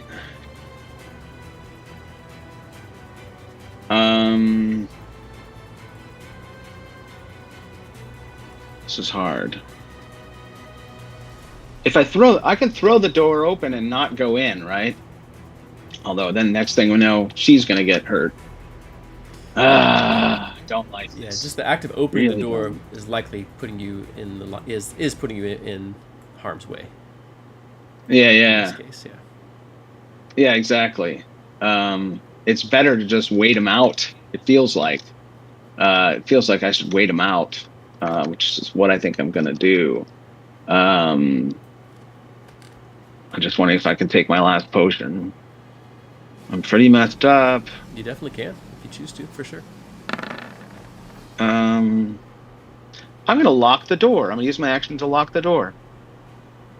Does that require a skill check? It would be an action to lock the door.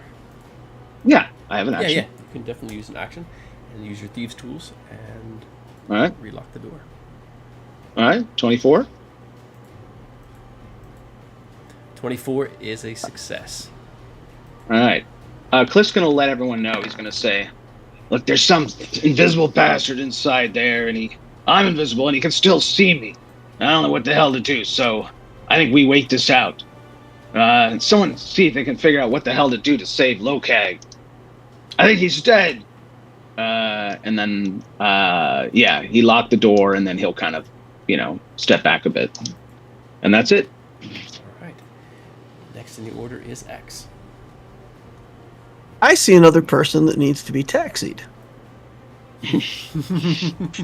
I'll grab a hold of Helena or Millie and try to bring her up to the door here, if she's willing. Very well, unless there's something you can do for Lokag. Well, I don't have Revivify, so I don't think there's much I could do.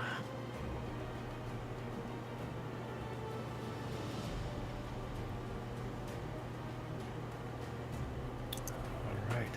I only have 3 cleric levels, unfortunately, so that'll be my whole turn. All right. And next in the order then is Helena.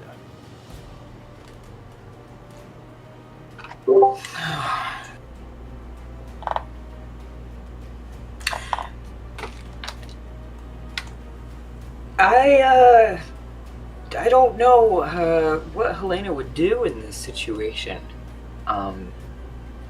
She heard Cliff say that he thinks Lokag is dead, and Helena does not respond well to this.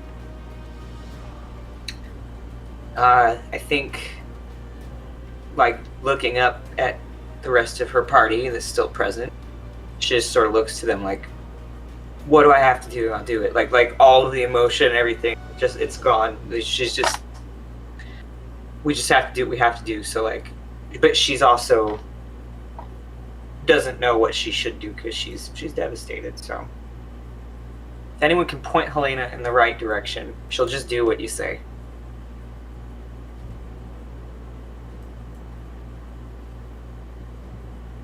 Does anybody make any suggestions to Helena?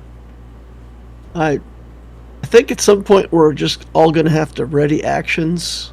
Somebody's going to have to flip open this door. And if, like, Millie's out front dodging, that's pretty hard to hit, but, you know. I am no longer shielded by, as I usually was. The other thing, I mean, X could try just digging deep and see if I can, you know, get revive magic onto Locag with some kind of crazy prayer or something.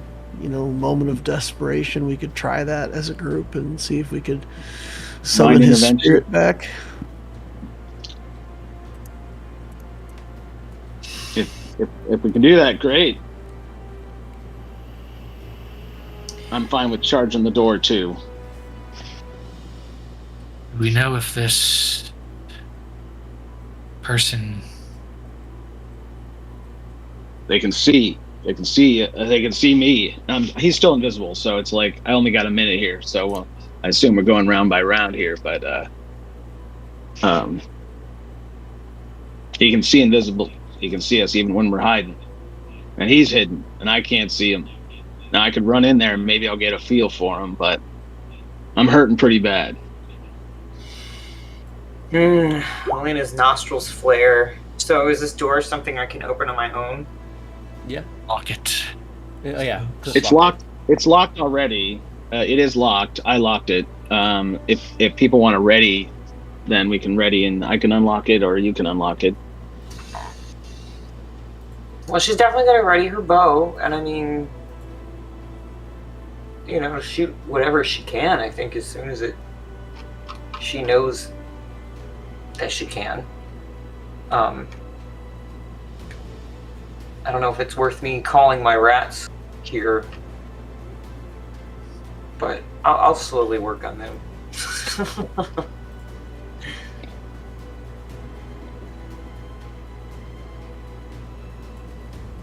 Currently, Millie. Well, yeah, we'll probably activate that at the top of the round. Yep. Okay. All right, so Helena readies to fire her bow.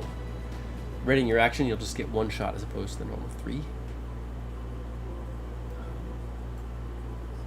But that seems to be the consensus. So as we step into the top of the round, I think this is another spot for a good spot for a short break.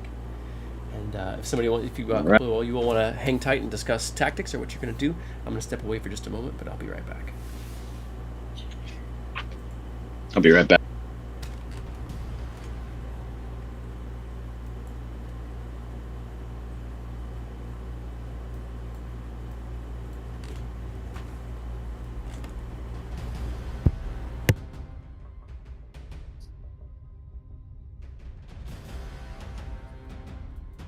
Good thing we have no resurrection magic.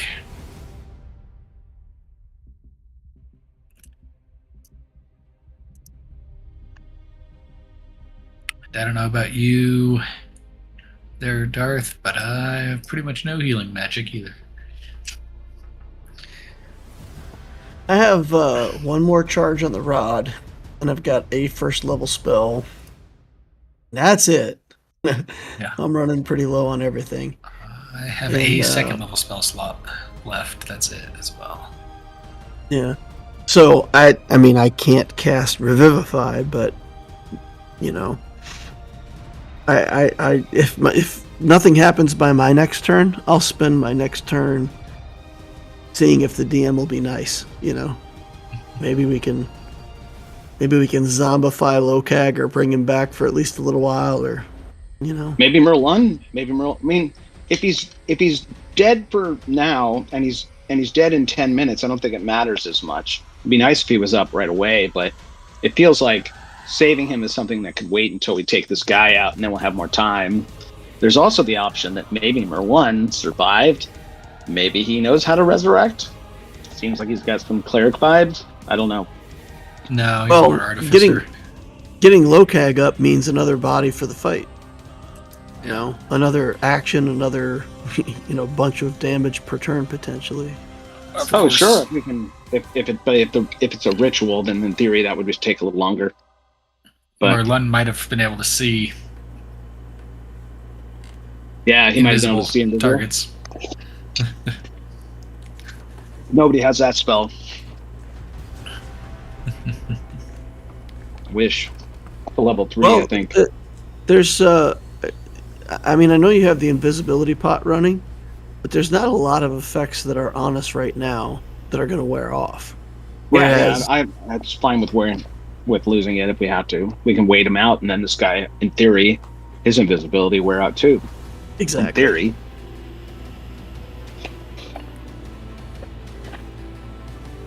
You can also throw the door open and just rush him. If Cliff gets within 10 feet of him, he can find him. Well, Hopefully, if Millie gets within 60, she'd be able to find him too, provided she has time to use that channel divinity. oh, Millie. Oh. Millie can see invisible? Not see, but know where he's at. Oh, right.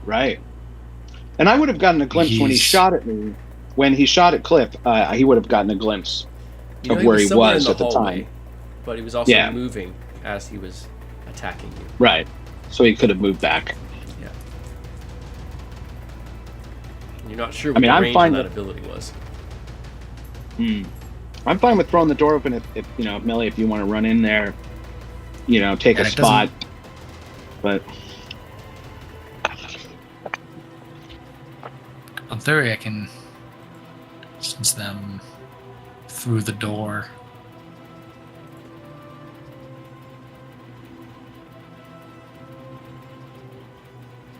I have 3 holy waters and a jar of honey. I can make that into a bomb somehow.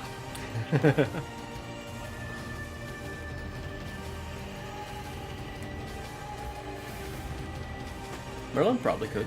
Yeah, so I'm currently not running with Divine Shield or anything like that.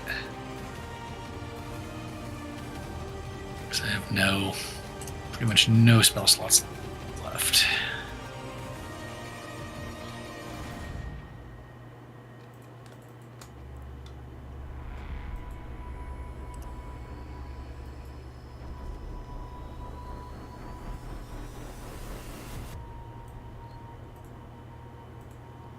Now, Clifford's got the shield of Maeve, so Millie and Clifford have the highest AC at 20. Does that shield reflect magic missiles or eldritch blasts? Can we use it I was like just a thinking that. Specifically Medusa mirror? saving for throws. saving throws. Yeah.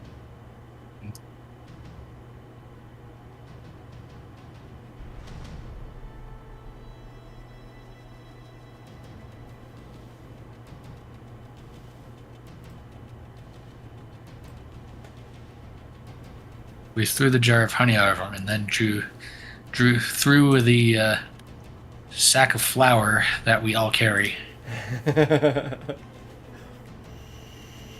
could With not go fairy invisible. fire. If anyone had fairy fire, I would do it. Yes, all of our spellcasters had fairy fire. Merlin has fairy fire.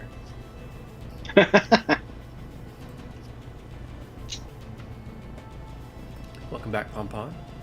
Thank you. You all ready to jump back into it? Yeah? Yeah. All right. Then at the top of the order is Millie.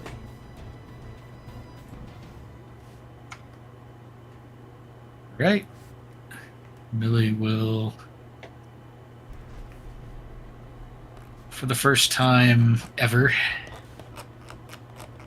kind of open this sensing to the divine or the non-divine, and try to get a sensation of where the being may be. All right. You don't sense it currently within your radius. Yep. But everything that you've heard and seen from these things makes you almost certain you'll be able to sense them. Their fiendish energy.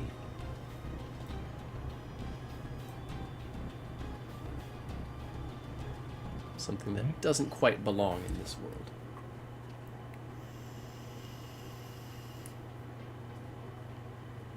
Then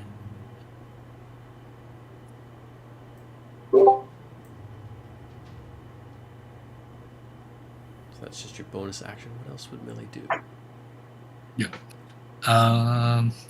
Does not make any sense to ready an action. I mean, Cliff can open the door next if you want to ready. It doesn't make any sense to ready. Okay, I won't open the door then. They're not within 60 feet. Okay. Why would we be ready an action if they're not within 60 feet of us? I don't know. I just need to know if I'm going to open the door. I probably won't. So we're just going to stand here looking at a door? I don't know, man. Whatever you want to do. Are we going to try Your to wait body- out the other guy's invisibility? Yes or no? I think he's running away. That or he's going to come up from behind us and kill us all. You could ready a move or something. I don't know. Whatever you want to do.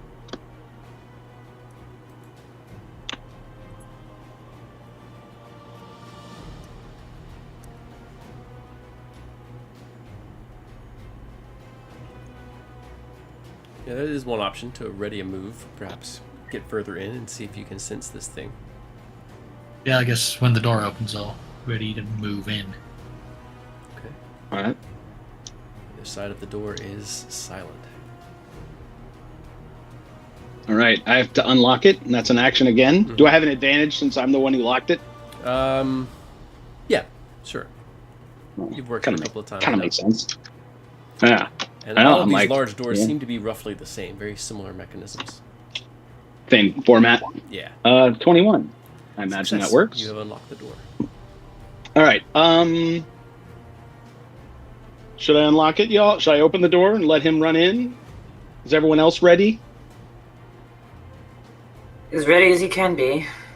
How long does that sensation, just for the round, or does it keep going? News for a while. It lasts for a while? Yep. Okay, then I'm not going to open the door. Cliff is he unlocks the door and he says, "All right, get ready," and then I'll wait till next time around before I open the door because nobody has anything ready right now. I'll let everyone have a round to ready.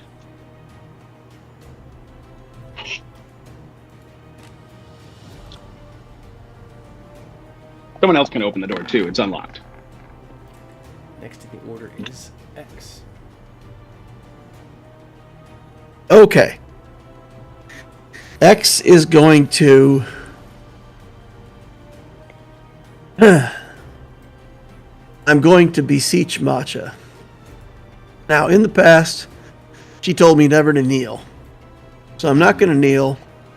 I'm going to be, like... I won't say arrogant, but confident. And I'll just spread my arms wide and make an appeal to the goddess of death. And I'm going to say, I have sent you so many souls. So many souls. Surely, this one can be spared. And I'll ask her to live. All right, make a religion check.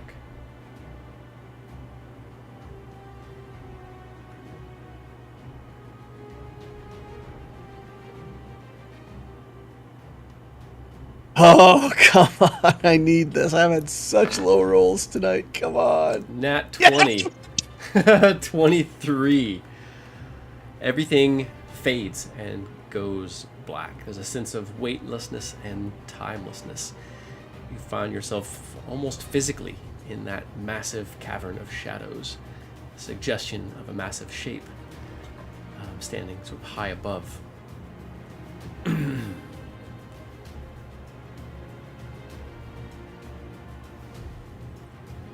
Are you certain that you need this one to send the last of the masters to me? Are you and your allies not proof against their magics?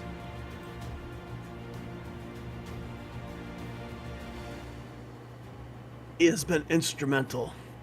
He has been the sender of many souls. He shall send you one more. And if it's fair, you can claim him again after.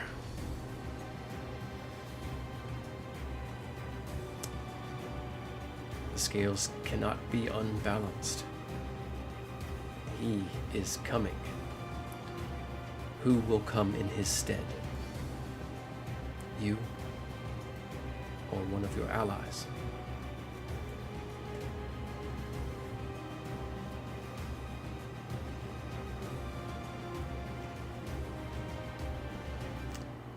Merlun's an ally. Is he dead? Can the god of death tell us whether Merlun is dead?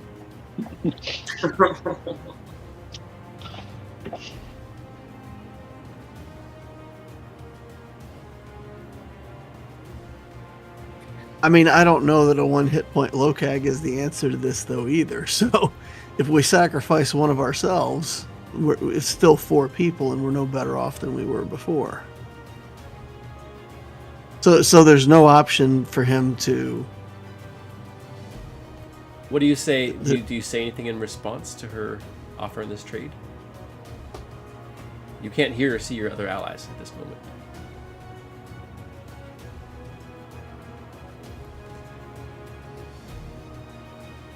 If you wish it, I'll trade myself, but only once the stone is defeated.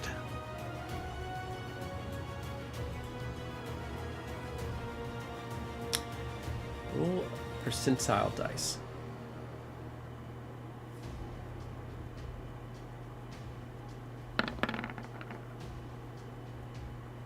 $77.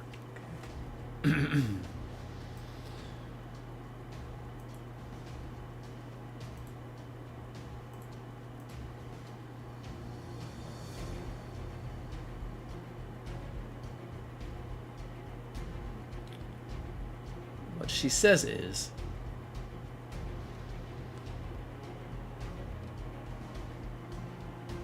you will see the effects of your trade once you've sent the last of the masters to me.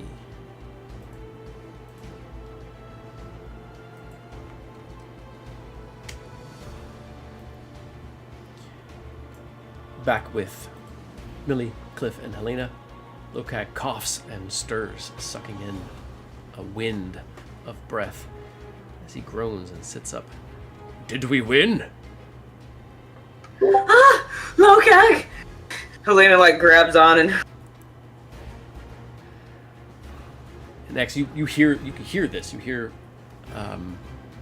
Lokag, and for what seems just a little bit longer than you expected, you're still in this strange void, but you can hear into the physical world, and the shadows around you resolve back into the shadows of the cave high up in the Goblin Stone. I wouldn't call it winning. We are still alive. In the arena, that is winning. We got one, at least one left.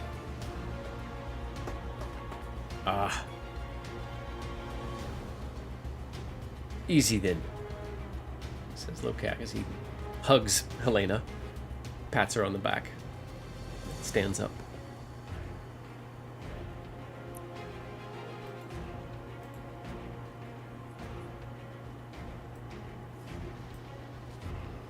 And that is X. You have enough time to still move, but other than that, it probably took most of the rest of your action economy to commune with Matcha. So you can either move or ready an action, whichever you choose to do. If I have an action, I'll heal Lokag. If I can't do that, then I'm just going to stay where I'm at. Okay, go ahead and heal Lokag. Okay, it's a level 1 spell, maximized 20 hit points to Lokag.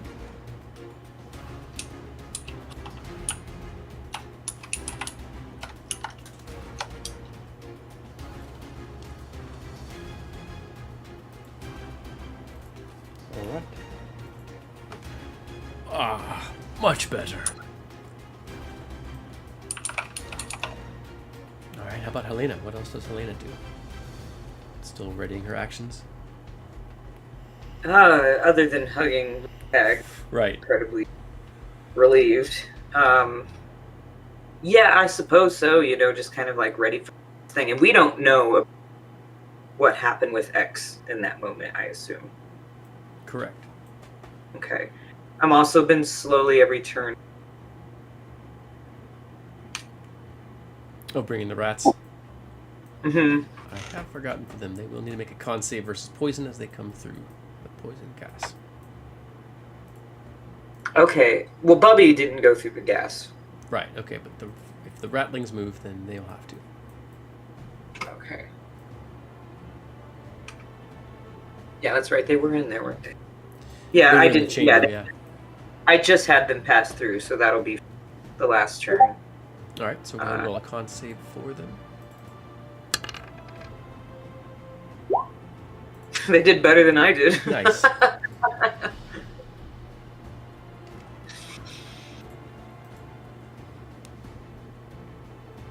Alright. Anything else? Does Helena say anything else?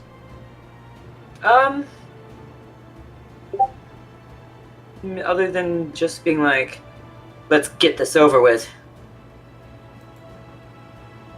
Alright.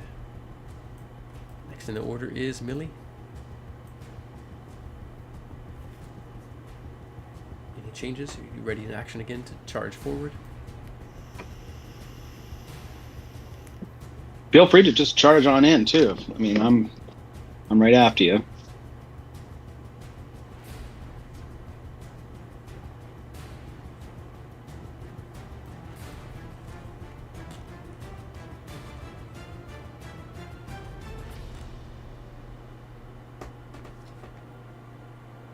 I think, Jay Fink, you are muted. There you are. Okay. Doesn't like working. I don't know why. I'm gonna try and use another potion of greater healing here.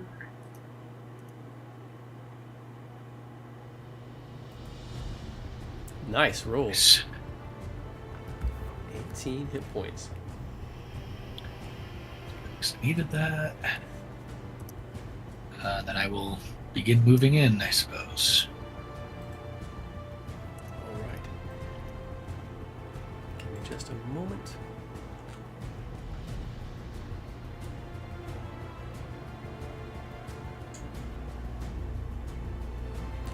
It's the weirdest wording and stuff.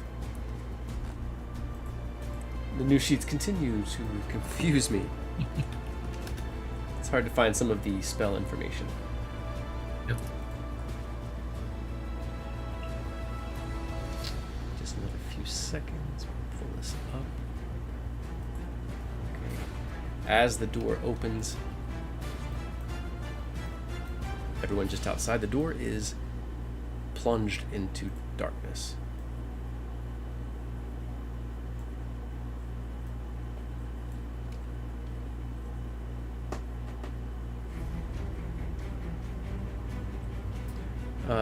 Let's see here. You did not, double checking. Everything's placed so strangely.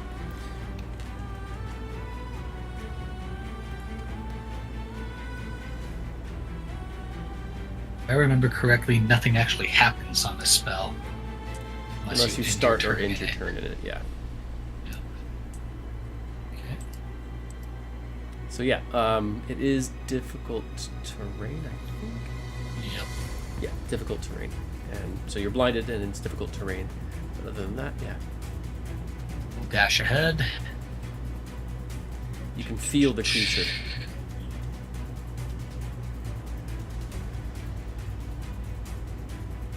Pinging to the east.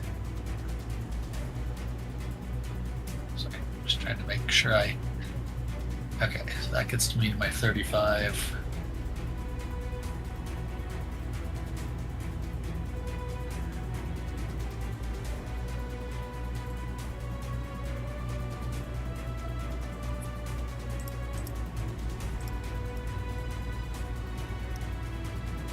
You can sense it, but still not see it, so any attacks will still be at disadvantage. But you at least know where it is to attack it.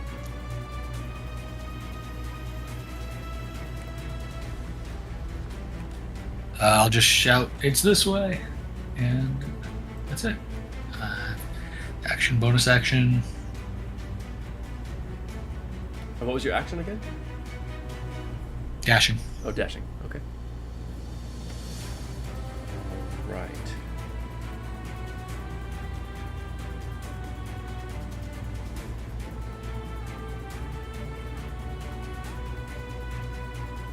Okay, just a moment.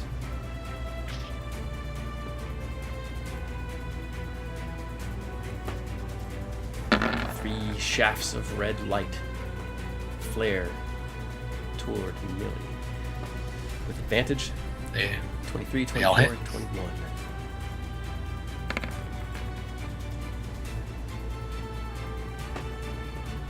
A total of 24 force damage. No.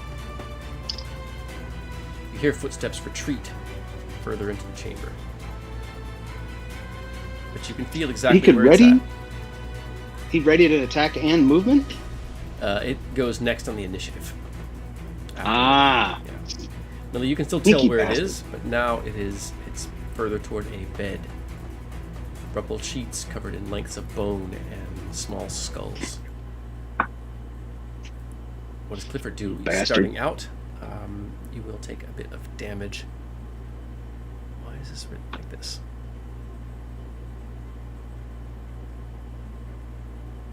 Not sure I'll ever fully understand the layout of the. It might take me a The while. deck I've save, been- yeah. Let's see here. No, you're in the area, so you take the damage starting out. Oh, I'm looking at the wrong.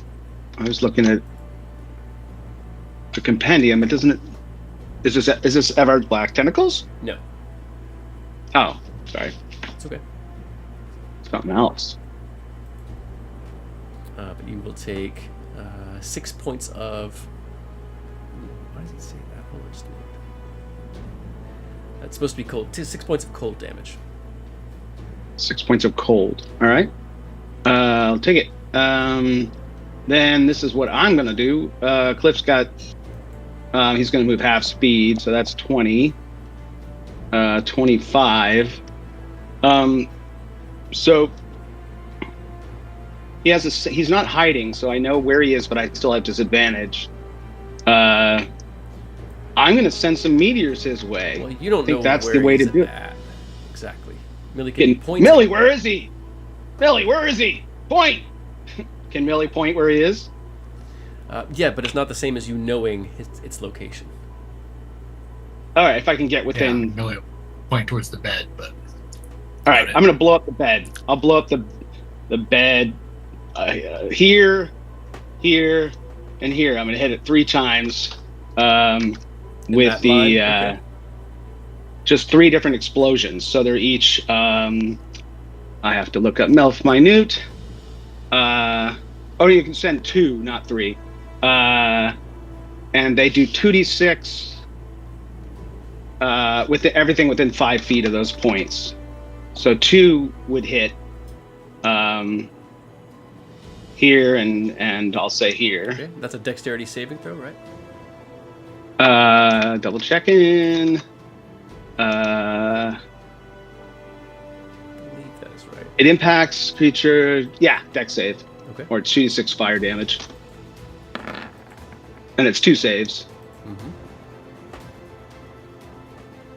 All right, both And those you saves tell are me- failed. All right. Awesome. So that's 2d6 Mm-hmm. and another 2d6.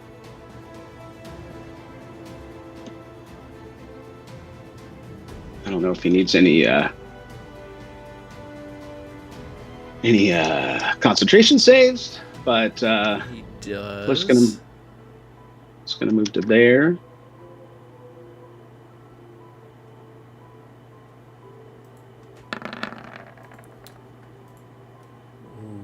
Okay. Oh, good save.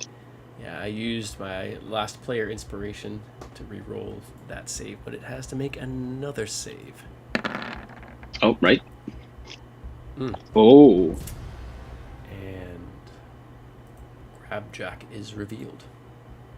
woohoo! Ah, get him! And that's it for me. All right, next in the order is X. Starting out, take a little bit of damage. Those are still up. Oh, goodness. Let's see here. That.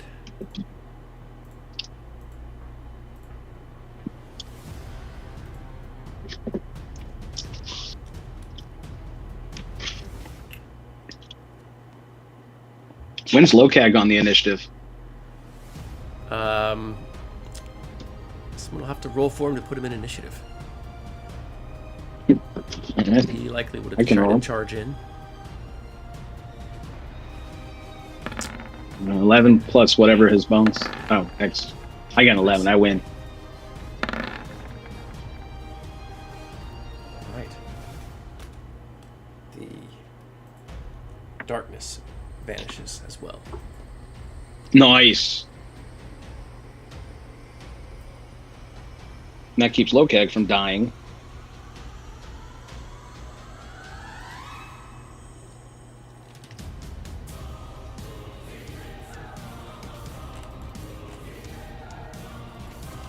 Okay. So he's visible He at the is. moment? Yeah.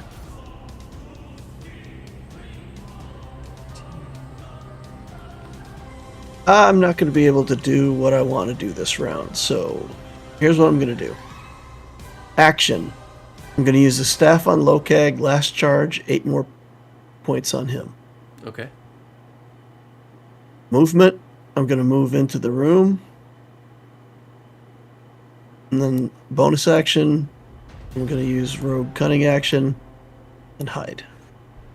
Are you healing for how much? It's the staff, it's a D8, and it's Oh, right. maximized because of the book. Let's see if it actually manages to keep his hit points. It is not doing it. It's so weird. Okay, give me just a moment.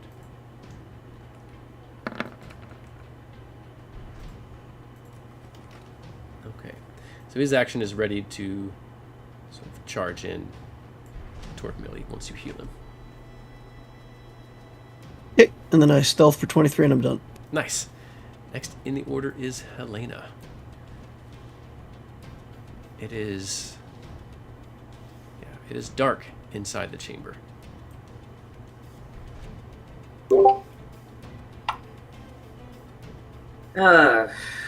Well, I'm gonna charge in, and this tentacle guy, right? We're after. I'm assuming. Yeah, you heard the grunts of Technically, pain, and the multiple voices. and the beds are on fire, I think. From the explosions of the meteors. not I'm sure assuming. it sets fire. It's fire damage Right, most spells will say specifically. if they do things to... Well, yeah, Yeah. it's up to you. Well, I definitely am just gonna shoot this tentacle. Gross, disgusting. The tentacle is And- not on the map anymore. Oh, okay. Yeah. Is there anything for me to shoot? She was on the other side of the.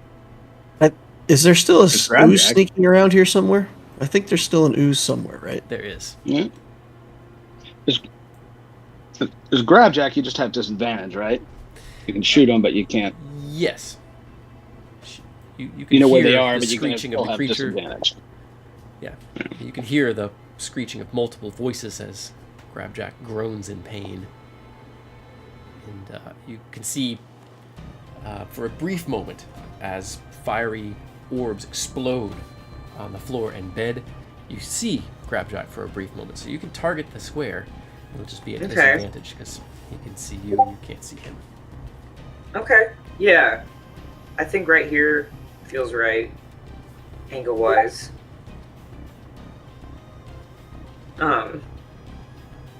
Definitely gonna I'm definitely gonna just shoot at it, like, Lena do. Disadvantage.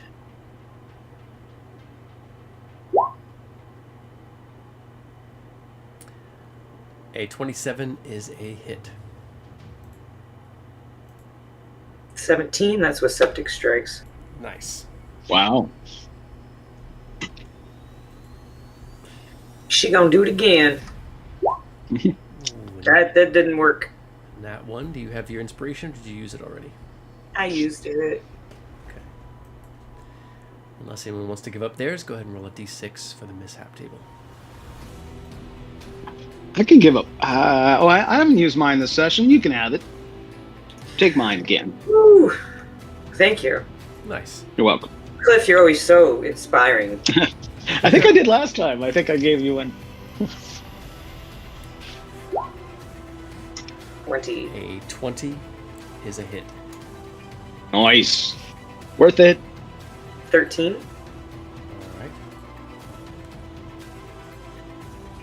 right. 17. 17 is also a hit. Yes. Oh, nice. 12. Wow. Nice damage. She's very upset about potentially losing friends. It's just a big mess, so she's just going all in. Pew, pew, pew. Next in the order, an ooze drops down from the ceiling. No. No. No. Gross. I don't think I think you'll still have seen this, but I'm going to roll a stealth check for it. Not the ooze trap. I believe that does beat passive perception, so that is going to be an 18. Cliff would notice it. Cliff would notice it, though. True. I don't know if you can warn. Okay, so its best attack is an 18 to hit Helena.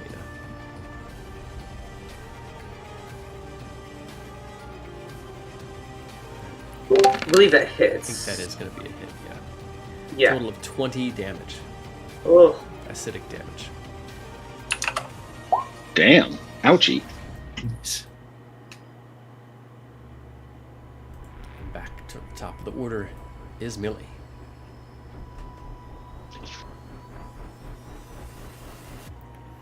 You're welcome.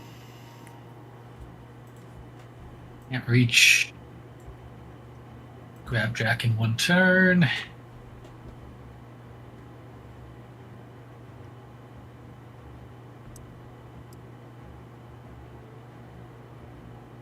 But I can get to this ooze. Mm-hmm. Yes, you can.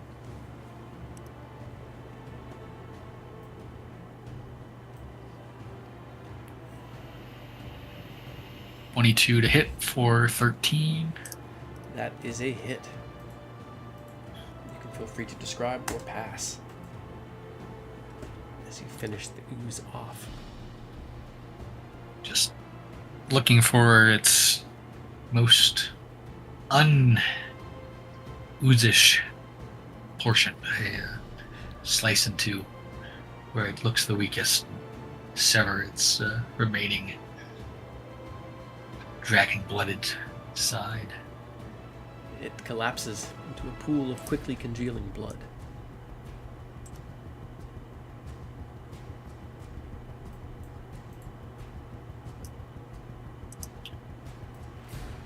right.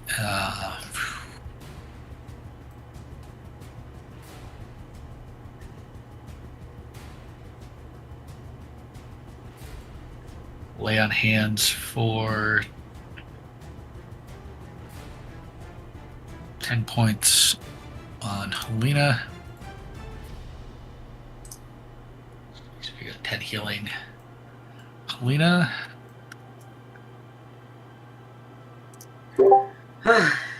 Thank you.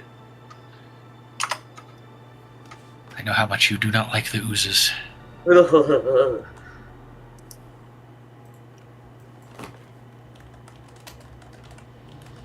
That'll be it. Right.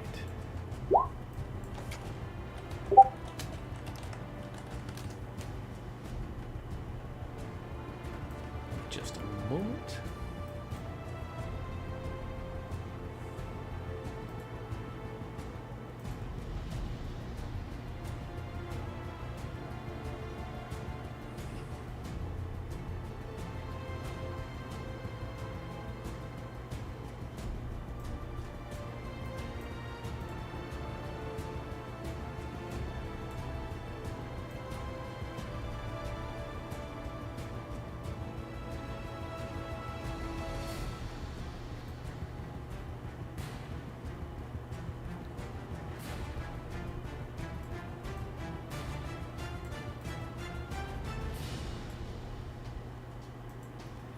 Darkness once more springs up, this time rising up from the ground itself as if seeping from the reddish stone. Again, there are wet smacking and slapping sounds within. You can feel things moving along your ankles. Everyone needs to make a strength saving throw. That's Helena, X, Millie, and Clifford.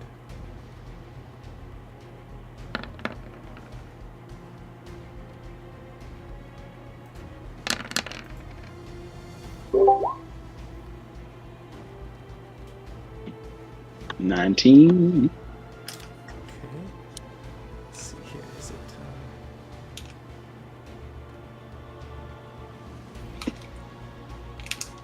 Helena and Clifford make their saving throw, and each take 4 points of damage.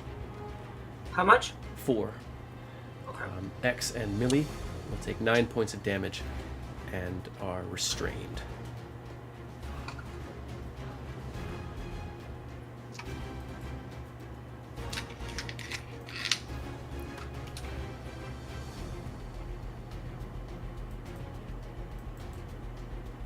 Rapjack then races southward.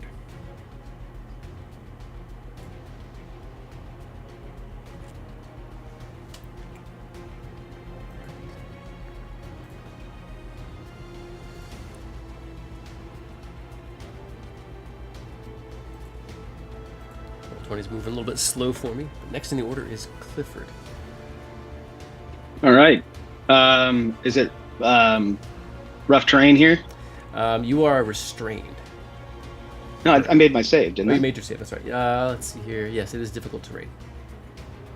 Okay, so I can get to, that's 1, 2, 3. I can get to here. I think I can see him. Is that enough for me to catch him from there? Let's give me just a moment. Or did or I can go after Locag if we want to let Locag go first. Because I can get to Locag Square. If you went one to the north of Locag Square, you'd be able to get line of sight on the creature. They're just around. Oh, the okay, corner that's from an where actual. you're at. Oh, Yeah. okay, I can stand there. Yeah. Okay, cool. Then I'm gonna bonus action launch 2 more meteors at this guy. Okay. So those are gonna be 2d6 each, and you got to make your reflex save. A fail and a success. All right. So the first one is 7, the second one is 9. Nice. So, and I will whip out my pistol and I will fire with my action.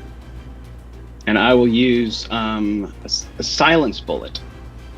In this case, try to stop him from casting any more damn spells. Okay. 20 hit. 20 is going to hit. All right, I'm going to do this. I'm going to do my ambusher as well, which is going to be another. Sorry, no. I already used my bonus, so I can't Hunter's Mark, but I can do my Dread Ambusher, which is another 2d6. All right. So that's 14 on the first attack. He's still up. I'm going to do one more attack. All right. And can he see me? Because I would have advantage on these if he can't. Can he still see me? He can see you, yeah. Yeah, okay. Okay, 24 I think hits. 24 is a hit. And then, second one only got 5 damage. But you know what? I don't know if there's any limit on my using the once per turn. Can't use it more than once. All right, so another 5. And then the silence bolt, I don't know how that works in terms of this. You said there's a chance of it silencing him, but... Correct. As your second shot tears through the tattered, moldering robes of the figure, it's as if the whole thing collapses. You can see multiple wriggling shapes fleeing from the now slack Creepy. robes billowing down to the ground. Just a bunch of snakes the whole time. Lokag charges forward and begins to stomp on the strange creatures. Actually, no, he can't. He really can't see at all. Do the tentacles go away? They do.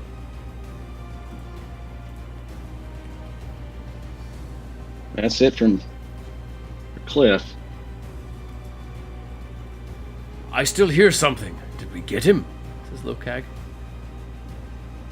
I don't know. Hold the line. I don't know. I don't see anything else. Do I notice or hear anything with my passive? You do not. Yeah. I don't know. I think I got him, though. You turn into a bunch of snakes. It's really creepy. It's a good thing you can't see it. So Lokag kind of continues listening and holds his weapon ready in case anything comes close enough that he can swing at. Sounds good. What does X do? Well, I'm still alive, so there must be another boss somewhere.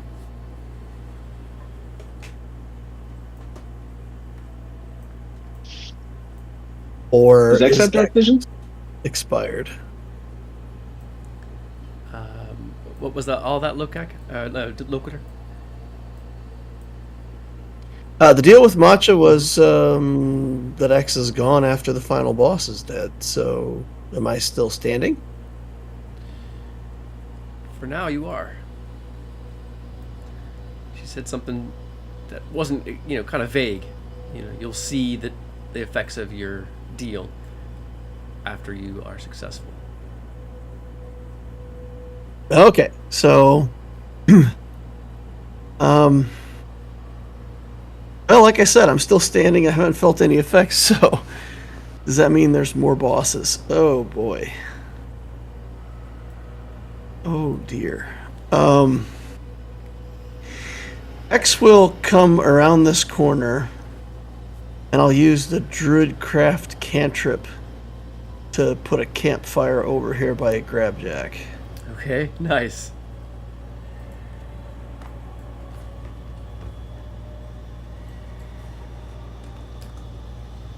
It lights up the chamber. I'll go back around the corner, stealth again, like a coward that I am, and I'm done.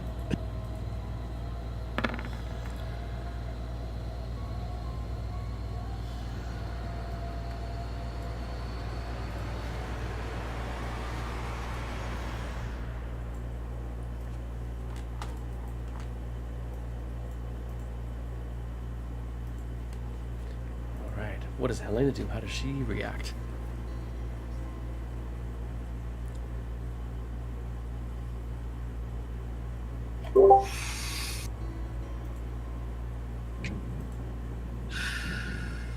I'm been thinking about this, and I mean, suspiciously, like there's something else gonna drop, something's gonna happen. I guess she offers she's got one regular health potion left, as if anybody wants any.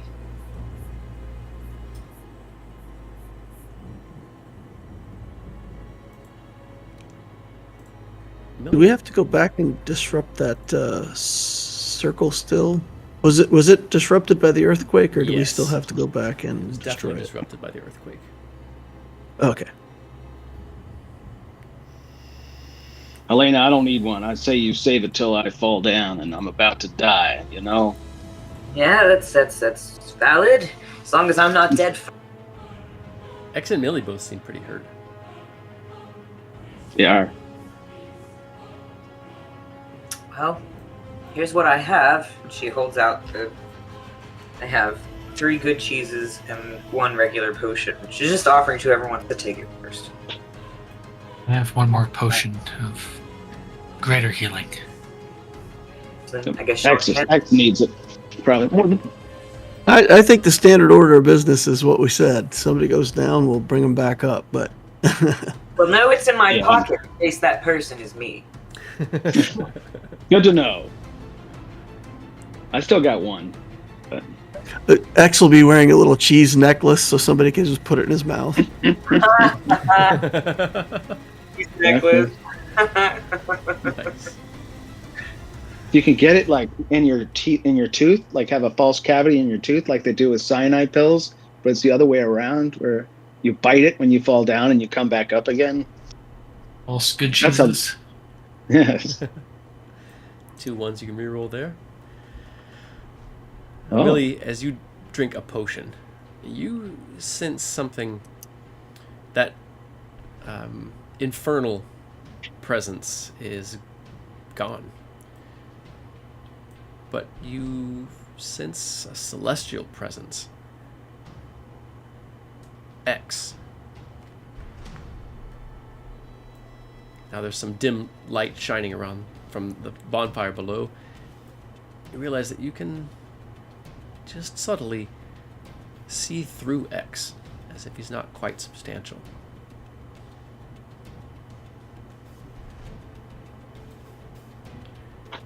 That's what did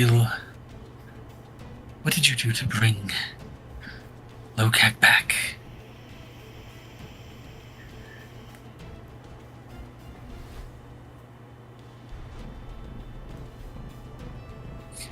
I made Matcha a promise to balance the scales at any cost.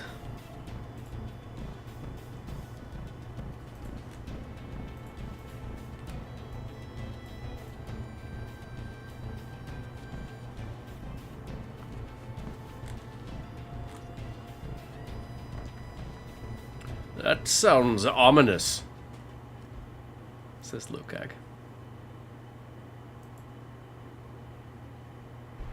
You were kind of dead, and we needed you.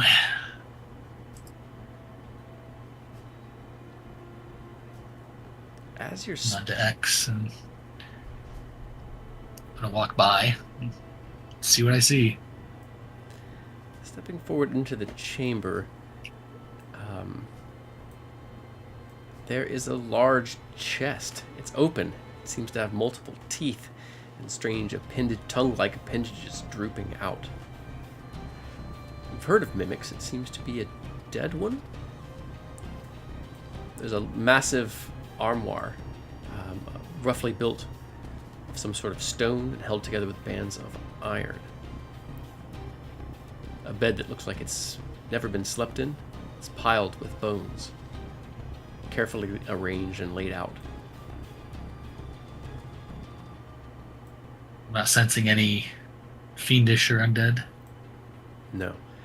Well, as you walk forward, your senses continuing to be in the ether, that celestial presence from X is slowly shifting. At the moment, you sense undead and celestial energy from X.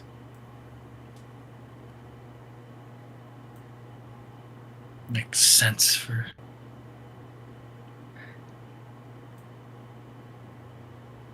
whom he seems to worship.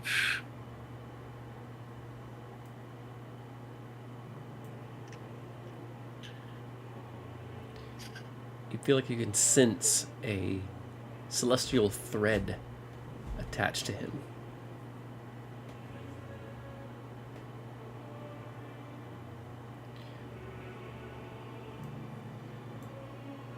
What about Clifford? What does Clifford do as the last enemy goes down? Begin to heal yourselves, and Billy moves in to survey the area. Cliff's gonna go full over to Crabjack, make sure he's dead. There is no grabjack. As you move forward, you step It's the on snakes. things. No, some things squish beneath your feet like slugs. Others crunch like small insects. Hundreds and hundreds and hundreds of small shapes still wriggling out to the corners away from the fire and away from the body. Oh, can I blast them all with a couple meteors? Absolutely. Yeah, I'll try to. I'll just be like, Okay. You could easily And expend drop the 'em rest of all. your meteors trying to get rid of all of them. yeah, I'll do that and sort of scare them away, and then I'll check Grabjack and see if there's anything else left over, where he was, any other clues. There is a black wand of charred bone, rough shapes inscribed into it. Oh, He's wearing a shirt of Well, black chainmail armor. nice. Well, I don't touch either of them. I don't touch it. This is creepy as hell. So yeah, Clifford just kind of stands over him and just sort of does what he can for the next few rounds, blowing things up. Okay. I'll just like Tim from the Holy Grail. Yeah. Locat comes up and just sort of points, directing your meteors. He's like, you missed some over there. Alright, there's another one. I'm composing.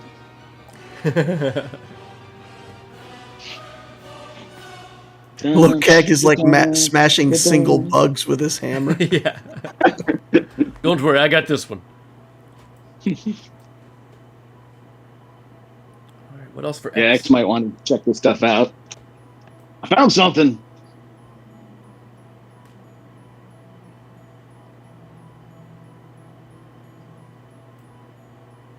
X turn? Yeah. What does X do or suggest? What do I notice? Did I notice anything about myself? Is there any feeling?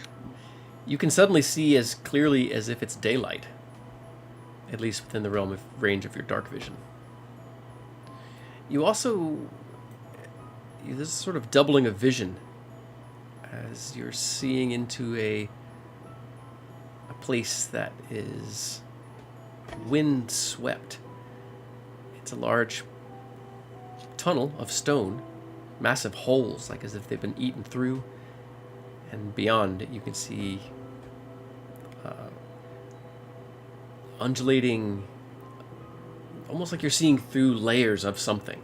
Some clear sheets of reality, world walls. It's hard to say, but you can see off into infinity.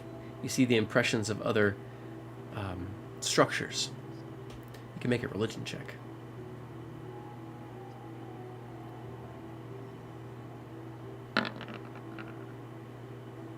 Yeah, it's the opposite of that one before. Yeah. Yours is 4. Yeah.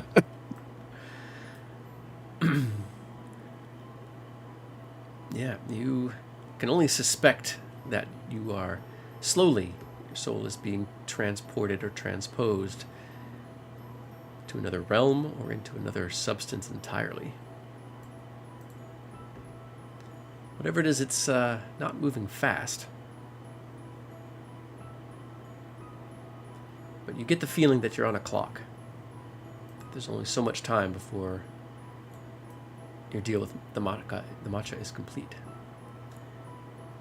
You might feel compelled to finish any business that you have.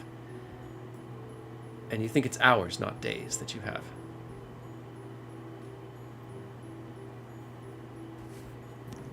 We got to get this stone out of here, send it back from whence it came. So, I'll use the amulet around the room, and I'll see if Pass Wall opens up like any secret passages up here. If there's any like secret hidden chambers that these masters use to.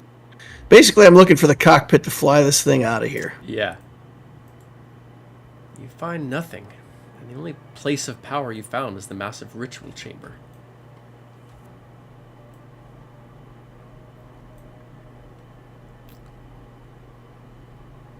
Who knows? Maybe Merlin survived.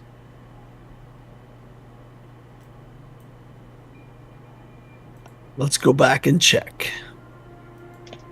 All right, what about Helena as X is sort of looking around? And do you like the idea of going to check on Merlin, or? I think Helena, she'll definitely go to do that, but I think she's wondering, like, are we supposed to get out of here now? Is there anything else for us to kill, just to be certain? She's very much in, like, you got fight or flight, but she's in all fight, right? Yeah. Yeah, your nerves tuned up by adrenaline, but nothing furtive moves in the shadows. It seems. Well, I guess she would agree to go back. I mean, her rats are back that way up, so she's probably concerned for them. Okay. She would prefer if we could bring a Gravel X back.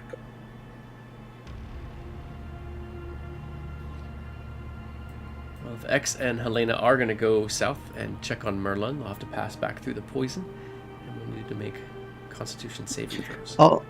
I'll use the Druid craft. We've got time. We're not in a hurry, so I'll right. make sure that the poison gets wafted aside. Okay. Guess all her rats would join her along the way. Yeah, Cliff will go as well. He'll bring the loot. He won't touch it. He'll make sure to use a rag or whatever and stuff it in a bag and grab the chainmail and the wand for later. Okay, easy enough to do. All right. X and Helena, as you round the massive plinth of stone in the master's chamber.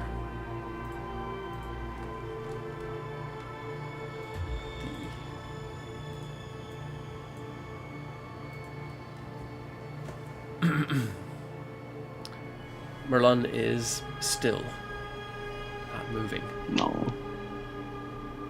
You reach between his visor and between his helmet, and you feel no pulse, no breath.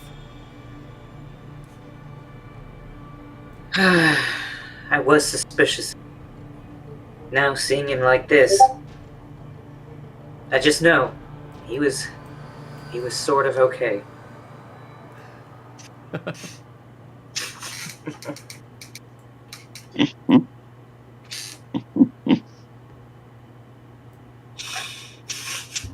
I'll use the amulet in this room as well. See if there's anything opens up. Nothing does. You can make an insight check. What's that other door that we haven't gone through to the west?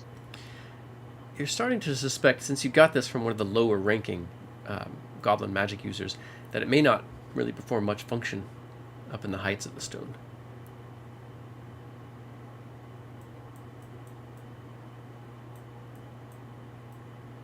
Okay, how about we search on Angrob and see what he's got.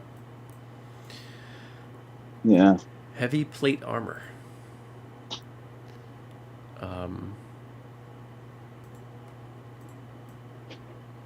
Heavy plate armor. The two-handed sword with a long haft. There is an amulet of red gold around his neck. A well-crafted image of a hulking figure in armor, a ruby for one of its eyes, and the other with a stylized X over it.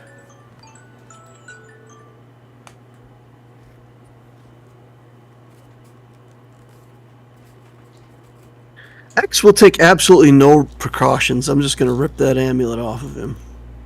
Okay. You suffer no ill effects.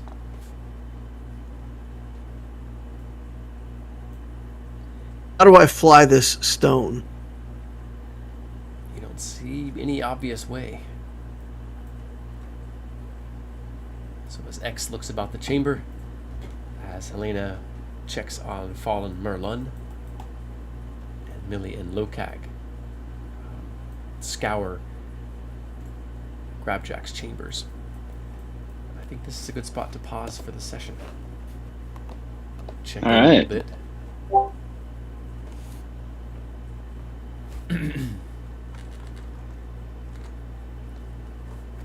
All right, so a heck of a fight, and Yeah. you all came through it okay. Even by making a trade for his own life, X has, although the trade is not yet complete, managed to bring Lokak back. Two companions are still unmoving. And yeah, you guys still have some more questions. What's that? I didn't mean to interrupt. I just saw we can re-sacrifice. I couldn't hold it in.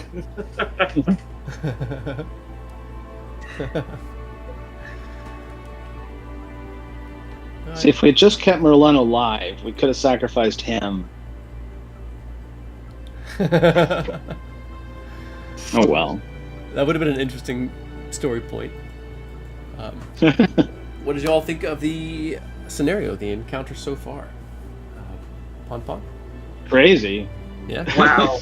I think what I loved about it is it seemed like we all played tag with like going down. Like who's really gonna die? You know, who's gonna be somebody. I think Helena went down overall throughout the fight at least I think twice and Yeah. got real close a few other times. So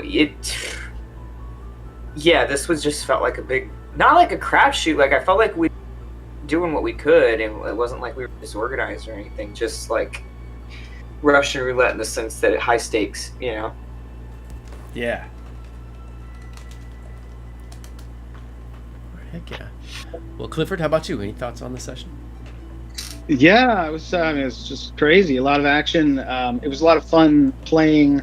You know, I started off as kind of a striker, and I'm being more of a controller, which I'm enjoying, like controlling the terrain and like literally like moving the ground and building a bridge and dropping meteors, and just this staff is just like my best friend now. I'm having a lot of fun with it. So and curious to see how, you know, what does this whole contraption do? What does it mean? How was it supposed to work? Just, you know, Cliff's head's kind of spinning. My head's spinning too. So yeah, crazy. Very exciting session. Heck yeah. Jay Fink, any thoughts for you? And not a whole lot that hasn't already been voiced. I think it was very exciting, very on edge. You know, everyone got pretty down there low on the health bars. Yeah, they and did. back up, and then some of us back down, and all are kind of mid-range again for a little bit. But yeah, I'm genuinely curious as to how this will be resolved. So, looking forward to the next one. Heck yeah. X, how about you? Locator? I've got kind of a long answer, so I apologize in advance for that. But That's great. there's an author, I can't remember if it was Brandon Sanderson or somebody else, that said, you know, if you want to write a good book, the first step is to imperil the world. And he talks a lot about stakes, like how decisions have to be meaningful and things have to come at a cost. And I mean, this last run through the tower you did a great job, I think, of making the imperilment clear and the stakes like super high, and losing one of our party members, and like, none of this is for free. So I gotta say, for me, the fact that the world is this dangerous makes a better story. So I appreciate that about you, and I love this battle. So thanks. Hell yeah. Awesome. I had a fucking blast running it for you all. And, I want you all to win, so there's definitely points in there where the whole table, we were all like, oh shit, what's going to happen? Is the party going to get through it? Yeah, just really a pleasure to see you all work. And finally defeat the Masters of the Stone. And next session, we'll come into, I'm sure you will have questions, you'll have some things that you all sort of want to resolve, but next session will be the last session of Goblin Stone. It'll be our wrap-up session. So we'll talk a little bit in chat through the next week about how we want this story to end. It may begin again later on down the road, but if a book or trilogy, there's got to be an end, and that sort of falling action of like what the heroes do and what the city looks like later. You all are some of the most important people in the city, and your characters will have a lot of say on what happens next. So I look forward to next session to see how this story resolves. And X looking like he's slipping off this mortal coil. Might have some unfinished business or things he wants to set in place before he goes to join Matcha in her court. And so for sure, how do you foresee your story wrapping up? What's a good send-off for your characters? And we'll be able to get into that next session. It'll be a little more sweeping, a little more like sort of big decisions. Time may be passing more quickly, and where we'll more focus on sculpting the story using the pieces that we have, using what's happened so far. And I'm looking forward to it. That'll be session 49 of Goblin Stone coming up next week. So thanks, Mythlanders, for being here. Thanks for helping our heroes come through this with good and bad advice. Some hilarious. Have a good week, you all. Take good care of yourselves. Get some rest and drink some water. Join us in Discord. You all can hit me up privately if you all want to chat about anything. And get out there and play your story, everybody. We'll see you next week. Be good to yourselves. And say goodnight, Mythlanders. Good night. Not at all.